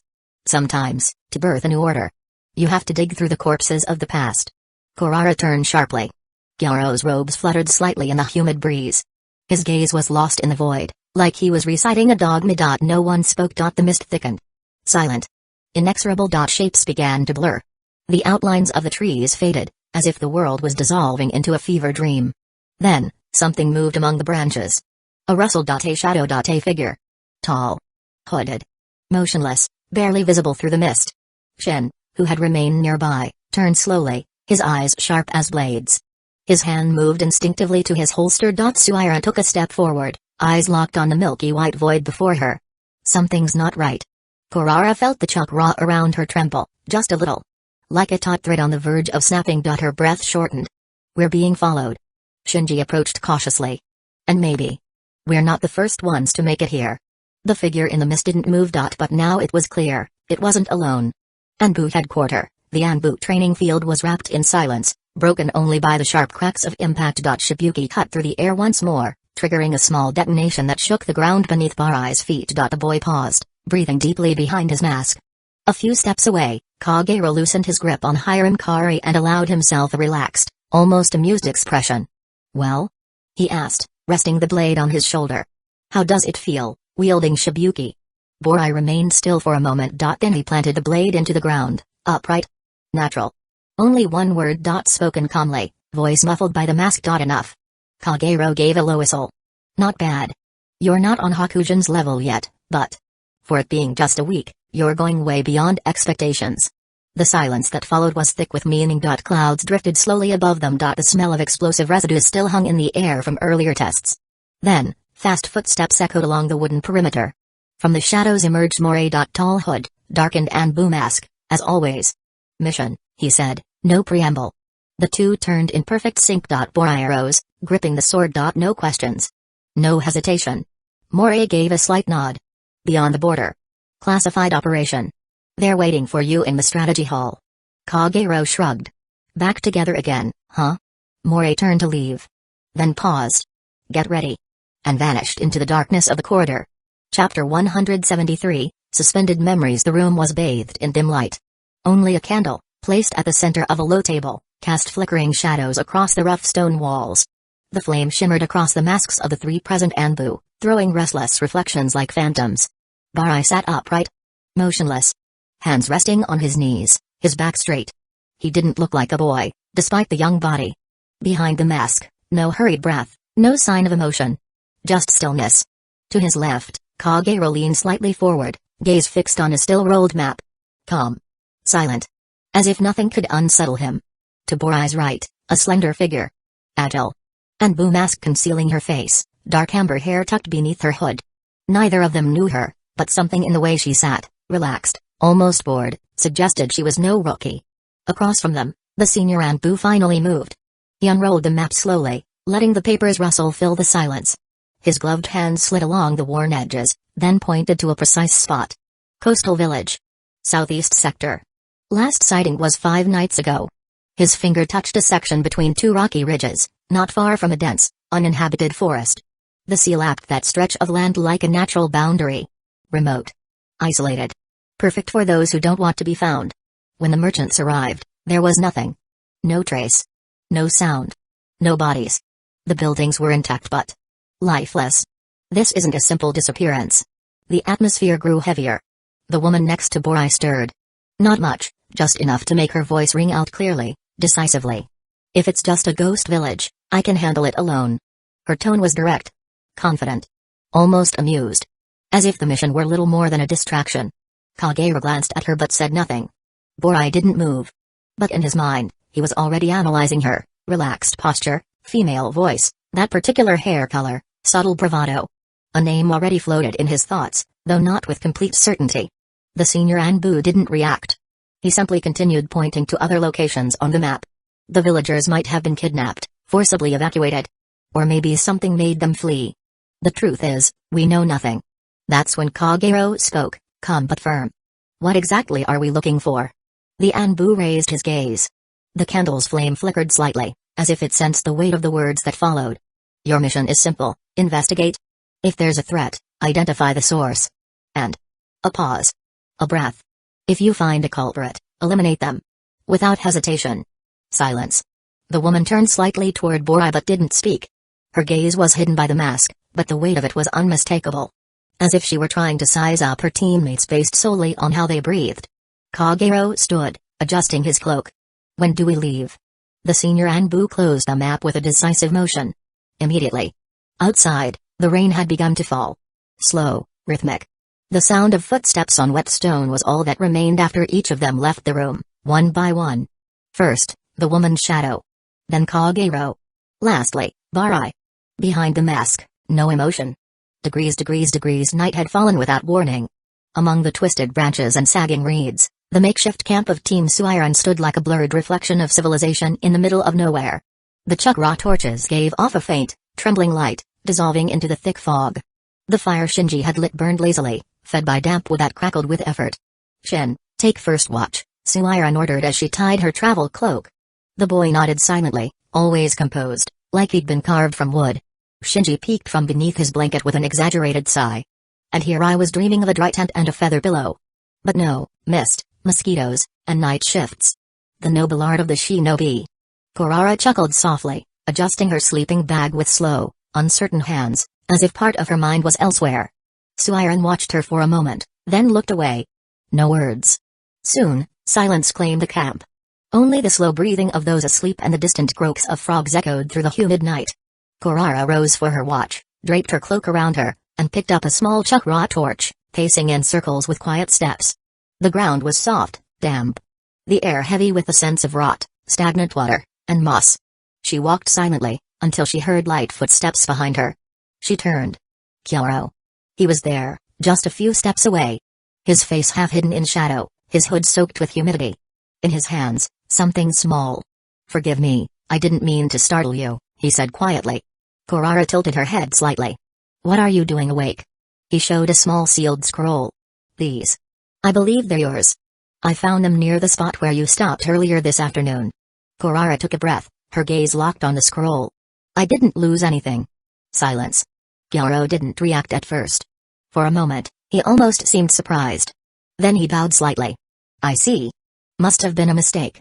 He turned slowly, retreating to his place with silent steps, vanishing among the trees' shadows.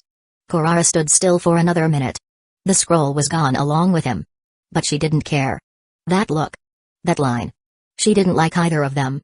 Across the camp, beneath his blanket, Shinji's eyes were half open. He was pretending to sleep, but he had heard everything. He muttered softly to himself. That guy. I'm keeping an eye on him. At dawn, the swamp looked exactly as it had the night before, motionless, silent, suffocating. The group set off again, their legs sinking into the mud, careful steps placed along rotting walkways. According to the map, there are 2 paths to reach the high ground area, Suiran said in a neutral tone. We'll take the main one. It's safer. But Natsue stepped forward. If I may. I know a secondary path. Longer, but more interesting. There are zones I normally wouldn't be allowed to explore without an escort. This would be a unique opportunity. Suiran turned to him. Studied him for a moment. At the back of the group, Shinji muttered, "Oh, perfect." Onward to more mysterious puddles. Kurara simply crossed her arms, watching Natsue with a doubtful expression. Suiran sighed. "Fine. But if we see anything suspicious, we return to the original path." Natsue nodded with a smile. "Thank you. You won't regret it." Coastal village, and Boo outpost. The rain had stopped just recently. Puddles reflected a dull, milky sky. The smell of salt, wet wood, and seaweed mixed with something more bitter, decomposition. Borai moved in silence, hands clasped behind his back, his gaze sharp. The village looked like it had been abandoned for months, yet everything was in place. Nothing stolen. Nothing broken. Boats still docked. Nets rolled up on posts. A silence that was too tidy. Behind him, Hidden Rain Village had already grown bored of looking around. She skipped from rooftop to rooftop with near theatrical ease. Kagero, as always, watched. Calm. Listening. Barai stopped before a half-open door. He placed his hand on it. A sharp pain suddenly pulsed through him. At the base of his skull, like an electric shock. A flash through the fog. He clutched his head. A sound. Just one. A monitor. A breath. Something. And then, darkness. Central Hospital of Hidden Mist Village. 2 years earlier white was everywhere. But for Ren, newly awakened, all that white felt unreal. The sharp smell of antiseptic tickled his nose. He tried to move, but his body responded sluggishly. Every limb felt heavy. His arms were bandaged. His chest trapped in gauze. His breathing, deep, labored. Beside him, a figure.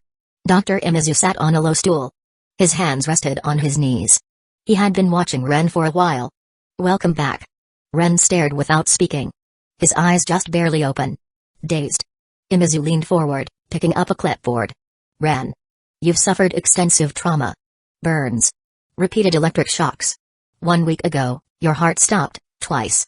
But you're still here. Ren?" His gaze drifted, to the walls, the ceiling, then back to the doctor's face. "Can you hear me?" Imizu asked, cautiously. Ren opened his mouth slowly. His voice was hoarse, broken. "Where am I?" Imizu inhaled softly. "Hidden Mist Village. Hospital. You were found after the third-year exam. Do you remember?" Silence. "Hidden Mist Village? Not Hidden Leaf Village?"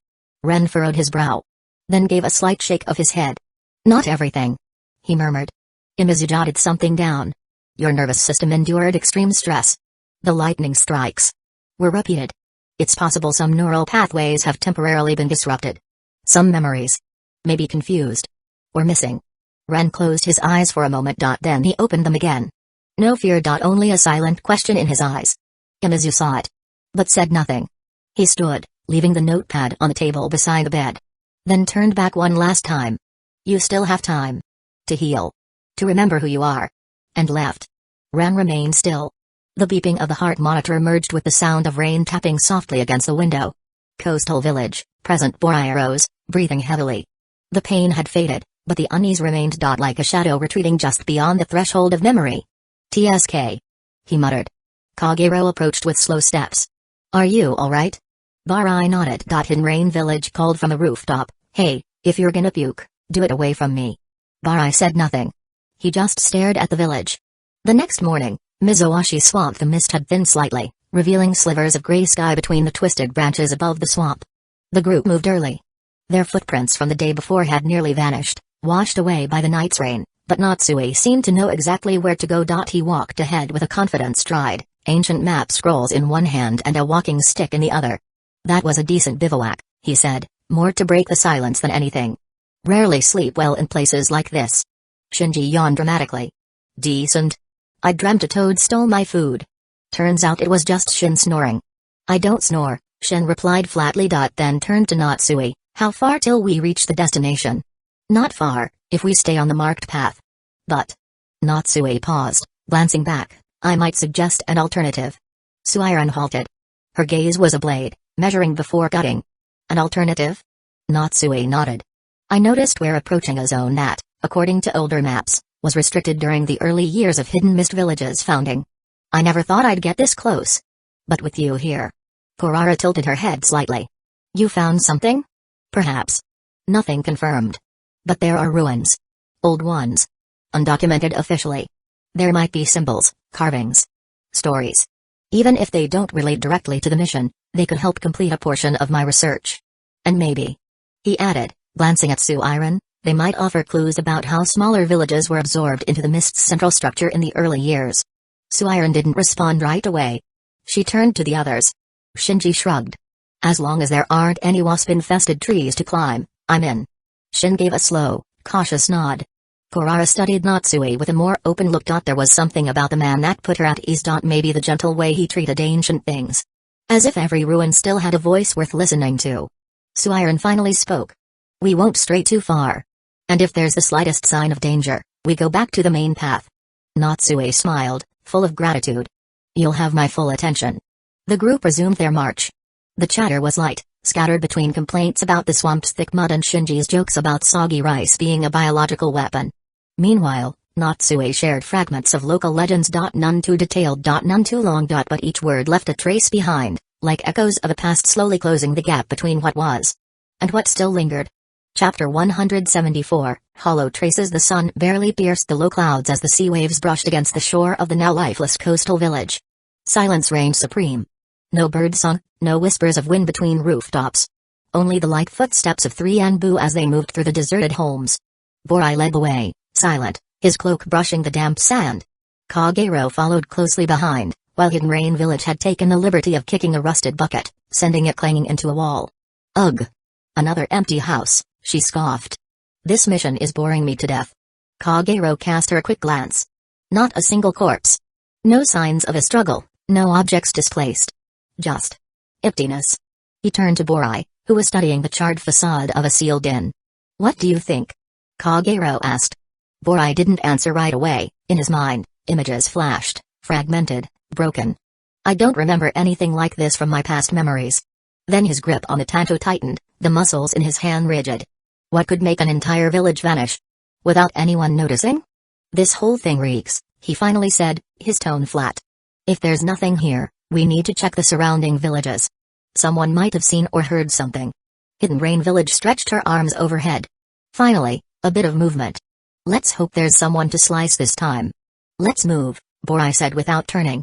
The three young Anbu disappeared into the coastal mist, leaving the ghost village behind.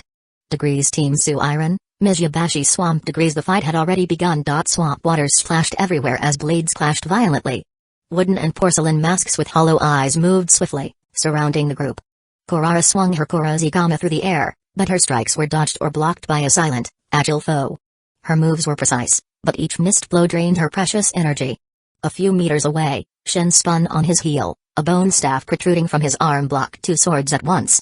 With a grunt, he shattered one of the enemy's blades, unbalancing its wielder. "Kaguya clan," muttered the masked man before being knocked back by a chakra-infused kick. Shinji, waist deep in water, created coral barriers around the enemy's feet. Every trap exploded into shards, creating perfect openings to strike. "They're more organized than I thought," he shouted, narrowly dodging a lateral slash. Suiren, in the heart of the skirmish, was calm. Her sword spun in her hands like a flowing river. Every strike was measured. Every parry, deadly.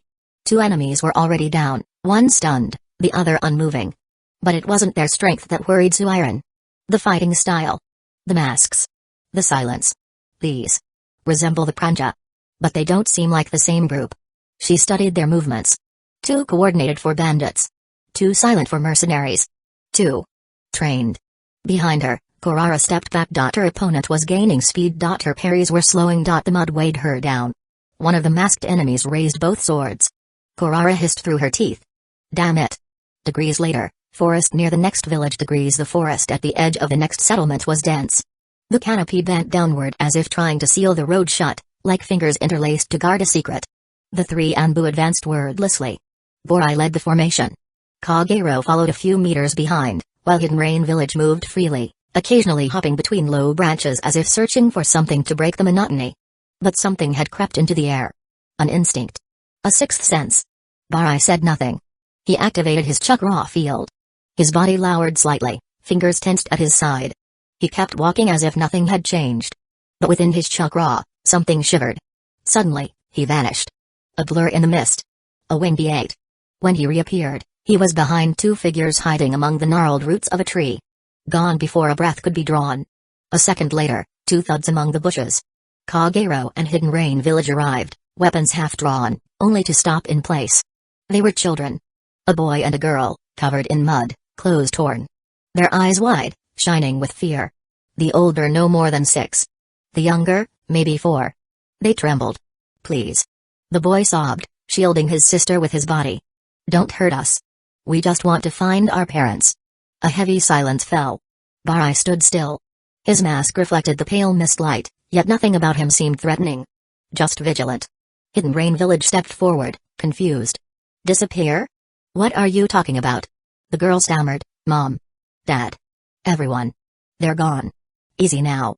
Kagero's voice softened, almost fatherly. No one's going to hurt you. His tone dropped, but it carried weight. Can you tell us where you're from? The boy hesitated. Then nodded. Slowly. He pointed a trembling finger southward. There's a village. Not far. Near the coast. But? Borai pressed. The boy lowered his eyes. Shut them tight. Then said, everyone disappeared from the village. Korara staggered back, breath short, her Korazigama clenched tightly. Her opponent was fast, precise. His twin blade sought out the smallest misstep, and she was beginning to feel the pressure. One slash came dangerously close to her side. Another forced her to one knee. But her eyes never wavered. That's enough, she whispered. Sliding the chain of her weapon along her arm, she launched it in a wide arc. Fire style, blazing dash. Her chakra ignited.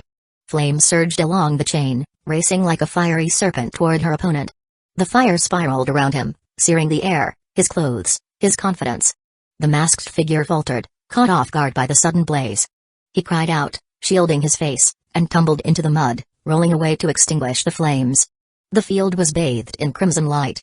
The fire flickered across her teammates' faces. Shinji stood gaping. Shen furrowed his brow. Suiron slowly turned, her gaze locked on Korara. Fire style. But there was no time to react. The enemies exchanged a silent signal. And withdrew. Swift, disciplined, they vanished into the underbrush in less than a heartbeat. Suiron didn't hesitate. She surged forward, propelled by a wave of water beneath her feet. Her figure blurred between the trees. Then, a dull thud. One of the masked attackers rolled through the mud, halted by a precise slash. Suiron's blade hovered at his throat. 1. Didn't get away. Chapter 175, Beyond the mist. The ground was still soaked with chakra and blood. Suiron knelt beside the masked man she had captured. The blade was still pressed against his throat, but he no longer resisted. Labored breaths, slow, as if he were holding something back. Or fighting against himself. Korara approached silently from behind. He's losing consciousness, she said, alarmed. No. He's resisting, Suiron murmured. She grabbed the man's mask and ripped it off. A young face. Pale. And 2 gray eyes, already clouded. Suiron shook him by the shoulder. Who are you? Why did you attack us? Who commands you? The man tensed. A sound. Like a click. His eyes rolled back, and a thin line of blood trickled from his mouth. Then, silence. Shinji stared from a distance, disbelief etched on his face. He killed himself? Shen stepped closer, checking the pulse. He shook his head. No heartbeat. Probably an internal seal. He shut himself down to keep from talking. Suiron stood up abruptly. Damn it. She turned back to where the other enemies had vanished. The tracks were muddled, the mud and foliage making them hard to follow. Korara suddenly turned around. Wait. Where's Natsui? And Gyaro? The silence grew heavier. Suiron turned, eyes dark. Korara nodded. They were right behind us just moments ago. Then, during the fight, they vanished. Shinji grimaced. Seriously? That was their plan? Wait for the chaos and slip away? No, Suiron said, clenching her fists. It was all orchestrated. The attack, the village, the guide. They wanted to distract us. And they succeeded. Korara nodded firmly. We have to follow them. Now. Suiron closed her eyes for a moment, then opened a map she carried. She pointed to a spot between the swamps and the ridgeline. If they're moving fast, they'll take the quickest path. This route. Shinji scoffed. And we're chasing them through mud. Gotta love being a ninja. Shen said nothing. But he was already moving, led by instinct. Suiron cast one last glance at the enemy's corpse. Then, without turning back, she said, let's move. And they disappeared into the shadows of the swamp. The forest canopy closed around them like interlocked fingers. The rain had eased, but the humidity clung to their throats, their skin, their thoughts. Borai walked at the front, steps silent, movement fluid. Kagero followed with steady eyes, while Hidden Rain Village brought up the rear, huffing every time a leaf brushed her face. "You sure we're good like this?" Kagero asked, almost to break the silence. Borai didn't answer immediately. The words of those two children still echoed in his mind. Earlier, hidden clearing, the little girl trembled in her brother's arms. Her eyes glossy, voice broken. "Mom. Dad. The others. They'd disappeared. All of them. One night. And the next day. No one was left." The younger brother stepped forward. He couldn't be older than 8. His gaze was hard, scared, but alert. "We were just playing. We said we'd be back before sunset." He swallowed. "But we went too far. When we came back, there was only silence." Kagero crouched slowly, palms open. "And after that? What happened?" "Nothing. Just silence. And that smell." Barai stepped forward. "Smell?" The girl nodded slowly, then clenched her fists. "It was like the smell of the forest. Strong. Like wet moss. But more bitter." The little boy turned again to Borai, as if wanting to say something. But he stayed quiet. He was afraid. Kagero looked at his companion. "Do we take them with us?" Borai shook his head. "Better they stay here, hidden. We'll place a protection seal. If we return, we'll take them with us." And so they did. Present, on the road to the new village. "Yes," Borai finally replied to Kagero. "I'm good with this." Kagero nodded, then added, "But all of this. It's surreal. Even a small village doesn't just vanish. No signs, no struggle. It's like it faded away." Borai didn't reply. A thought pounded in his mind. "Think, Ren, remember, what could it be? Forest scent. What could smell like a forest, roots twisted between the damp rocks?" The sound of dripping water was the only noise in that cavern. A hooded man stepped toward the edge of a natural basin, surrounded by wooden nests. Inside, white, formless masses floated slowly. White Zetsu. You know, without the help of the tailed beasts. The process is slow. Bodies break. Cellular armor collapses. It takes time to rebuild from scratch. A pause. Years. Not days. Obito didn't respond. Only his gloved fingers moved, slowly intertwining behind his back. Zetsu stepped closer to the fire. "But you have time, don't you?" he hissed. "After all, your plan is patience, right?" The silence thickened again. Only the dripping remained. Then, Obito's voice, low and rasping. "I need silent soldiers." Zetsu chuckled. "Are you referring to your dear counselor, perhaps?" "What was his name?" "Ah, yes. Fujino." He spun theatrically, the white half of his face openly laughing, while the black half whispered, "Seems the Mizukage is sharper than you thought." Chapter 176, Whispers in White. The scent of disinfectant hovered like an invisible veil in the room. The light filtering through the window was pale, muddied by the morning fog. The sky above Hidden Mist Village never really changed. It was always the same, gray, liquid, suspended. Ren lay in a hospital bed, his chest wrapped in bandages, one arm in a sling, the other resting limply atop the sheet. His eyes were open, fixed on the ceiling. He hadn't spoken for several minutes. The room was silent, save for the soft drip of the floor and the low hum of a monitor. Ao sat in a chair beside the bed. Arms crossed, expression unreadable. He watched the boy with eyes that shifted between compassion and scrutiny. "Ren, your mother's worried. She says you seem distant, like a stranger." I told her it's the trauma for now. "But tell me what happened, the truth." "I'm sorry, but I have fragmented memory. I could explain this to Ao, avoiding meaningless suspicious." Finally, Ren spoke. His voice was hoarse, worn down by fever and days of silence. "I feel like I'm two different people." Ao didn't reply immediately. Ren squinted slightly. "Like I lived something that I don't remember. But it's there. Inside me." "Naruto," he thought. Was that his name? Is it mine? Is it in the past? Why do I remember things I shouldn't know? He shook his head slightly. Pain made him stop. I leaned forward, raising an eyebrow. "Kid, are you delirious from the fever?" Ren gave a faint smile. "Maybe. Or maybe not. I don't know if I can trust Ao, but from what I remember, he was the one who discovered Yagura was under Obito's control. And he was also a valuable aid to Mai." A long silence followed. Then Ren turned serious again. "Ao-san. Can I ask you something?" "Speak." "During the exam," Ren said slowly, "that Anbu, the one who tortured me, he wasn't acting alone." Ao clenched his jaw slightly. "He said it was under orders from the Mizukage. But I doubt that." Ao folded his arms. "Are you trying to accuse someone?" Ren shook his head. No. I want you to think. A short pause. Then, more quietly, what if the one who gave the order had been manipulated? Ao didn't move. Manipulated how? Ren slowly turned his gaze toward him. High-level Genjutsu. The silence deepened. Even the forest dripping seemed to stop. And who do you think could have done that? Ao asked, voice lower now. Ren didn't answer. Not directly. Though I need to understand what really happened to me, I have to choose my words carefully. I don't have proof. But you. You have a tool. One that might see it, if it's still active. Ao slowly lowered his chin. My Byakugan. Ren nodded. If there really is someone under illusion, they might not even know it themselves. But you would. You can see if something's wrong. Ao stood. He turned toward the window. The fog was still there, as thick as ever. His voice became clearer, more direct. Let's say you're right. Let's say someone is acting from within. A moment. Then he turned back to Ren. Then you'd be more important than you seem. Ren closed his eyes for a second. Or maybe I already was. Ao sat down again. His gaze had changed. It was no longer that of a soldier visiting the wounded. It was the look of a man beginning to suspect something he didn't want to believe. You're just a kid, he said slowly.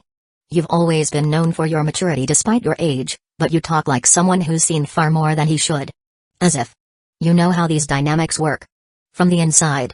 Ren opened his eyes. The ceiling was still there. I'm sorry, Ao. That's the most I can give you right now. I don't know, he said. Ao stared at him. Ren wasn't lying. But he wasn't telling everything either. You mentioned high-level Genjutsu, Ao continued. Do you know how many shinobi, even veterans, can actually identify them?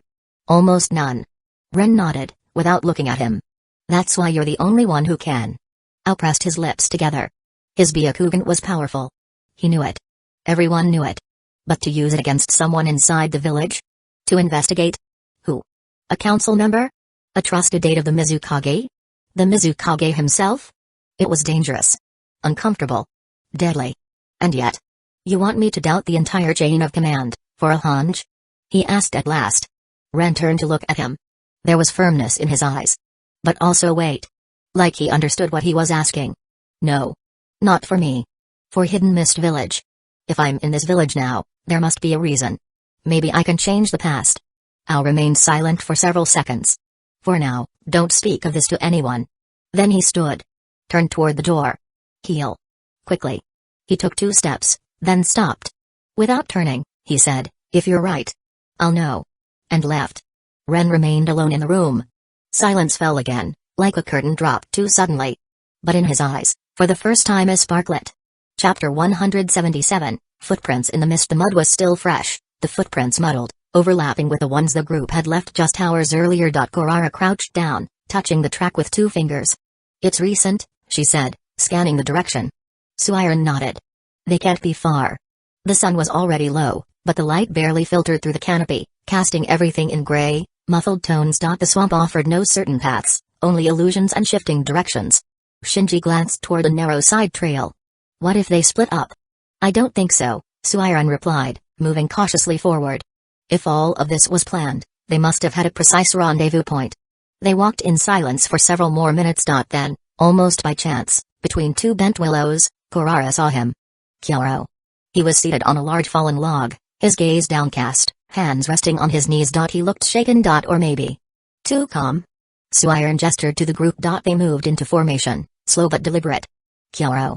Korara called out. He lifted his head, startled. Or maybe just pretending to be. Ah. It's you. Shin narrowed his eyes. What are you doing here alone? Where have you been? Kyouro lowered his gaze again. I got scared. When the fight broke out, I panicked. I ran off. Suiren stared at him, unmoving. And not Sui. The silence grew heavier. Kyouro hesitated. Then sighed. I don't know. When I hid, he was still with you. After that, I never saw him again. Korara crossed her arms. And yet, you seem to know more than you're saying. Kyourou's eyes shifted to her, mildly surprised. Or perhaps just focused. It's not the first time I've seen those masked men, he admitted. During one of my patrols, I spotted them. Suiren stepped forward. Where? Kyouro ran a hand through his damp hair. At the altar. The one you saw yesterday with Natsui. And they weren't alone. Korara held her breath. There was a hooded figure. Speaking with them.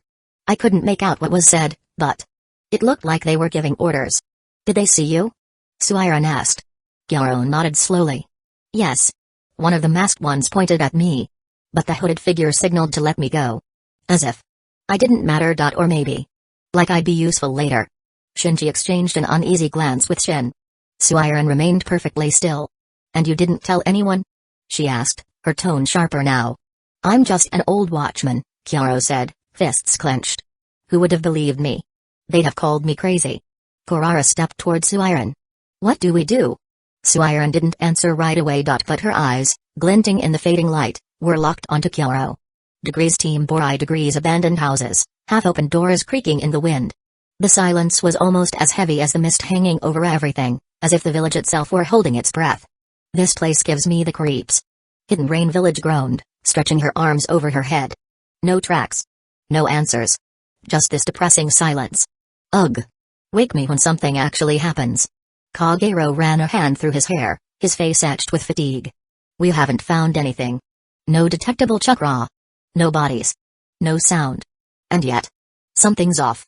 Borai leaned against a low wall, eyes fixed on the void. He hadn't spoken in hours. But his mind was a storm. This won't work. We can't keep going blind, hoping the enemy shows up out of pity. Without a word, he performed a swift sequence of hand seals. In an instant, 5 Kage Bunshin materialized around him, each with a focused gaze in a different direction. You, cover the east, west, south, north, and central perimeter. Report even the slightest movement. Speed and caution. The clones nodded in unison and vanished into the mist. Hidden Rain Village widened her eyes. Hold on a second. That's not a technique from our village. Kagero turned to her with an expression somewhere between irony and habit. Barai was never exactly ordinary. Degrees Hidden Mist Village, Mizukage's office. Degrees pale light filtered through the frosted windows of the Mizukage's hall. The council was absent. Only Yagura and Ao stood facing one another. Any updates from the monitoring? Yagura asked, tone unreadable. Ao folded his arms. No interference reported. My patrols using the Byakugan haven't revealed any suspicious presence. And the Kaguya clan? Nothing unusual so far. Thanks to the precautions, Mizukage-sama. The alert seals we deployed in the sensitive zones are working. Yagura nodded slowly. Good. We can't afford another Fujino incident. Flashback, 22 months ago Anbu headquarters. A milky light filtered through narrow slits high on the wall, just enough to distinguish the silent figures moving across the tatami, blackened with time. A lone figure executed fluid, precise movements, each strike delivered with lethal grace. Their face was hidden behind a white mask, devoid of marks or symbols. Only 2 blue eyes, steady as ice. At that moment, another figure approached from behind, moving like a shadow within shadows. No sound. Only a breath, barely a whisper threading through the rhythm of training. Your instincts were right. Ren stopped. His hands froze midair. But he didn't answer. He didn't need to. Later. Hidden Mist Village, in front of Councillor Fujino's residence. The wind blew gently through the upper district streets. Ao stood before a closed door. From beneath the band over his eye, veins bulged at the side of his face. Byakugan. He looked. Explosive seals. 4, arranged in a cross pattern around the door's perimeter. Surgical precision. He gestured to the 2 Anbu behind him. Step back. In the silence that followed, a cloaked figure emerged from an alley. Seal Master Tatsumi, on sight. The man's hands moved swiftly, drawing invisible ink in gestures that looked like a dance. Each stroke dissolved into nothing. The explosive seals vanished with a soft exhale. Ao gave the signal. They entered. The house was silent. Too silent. Then, the body.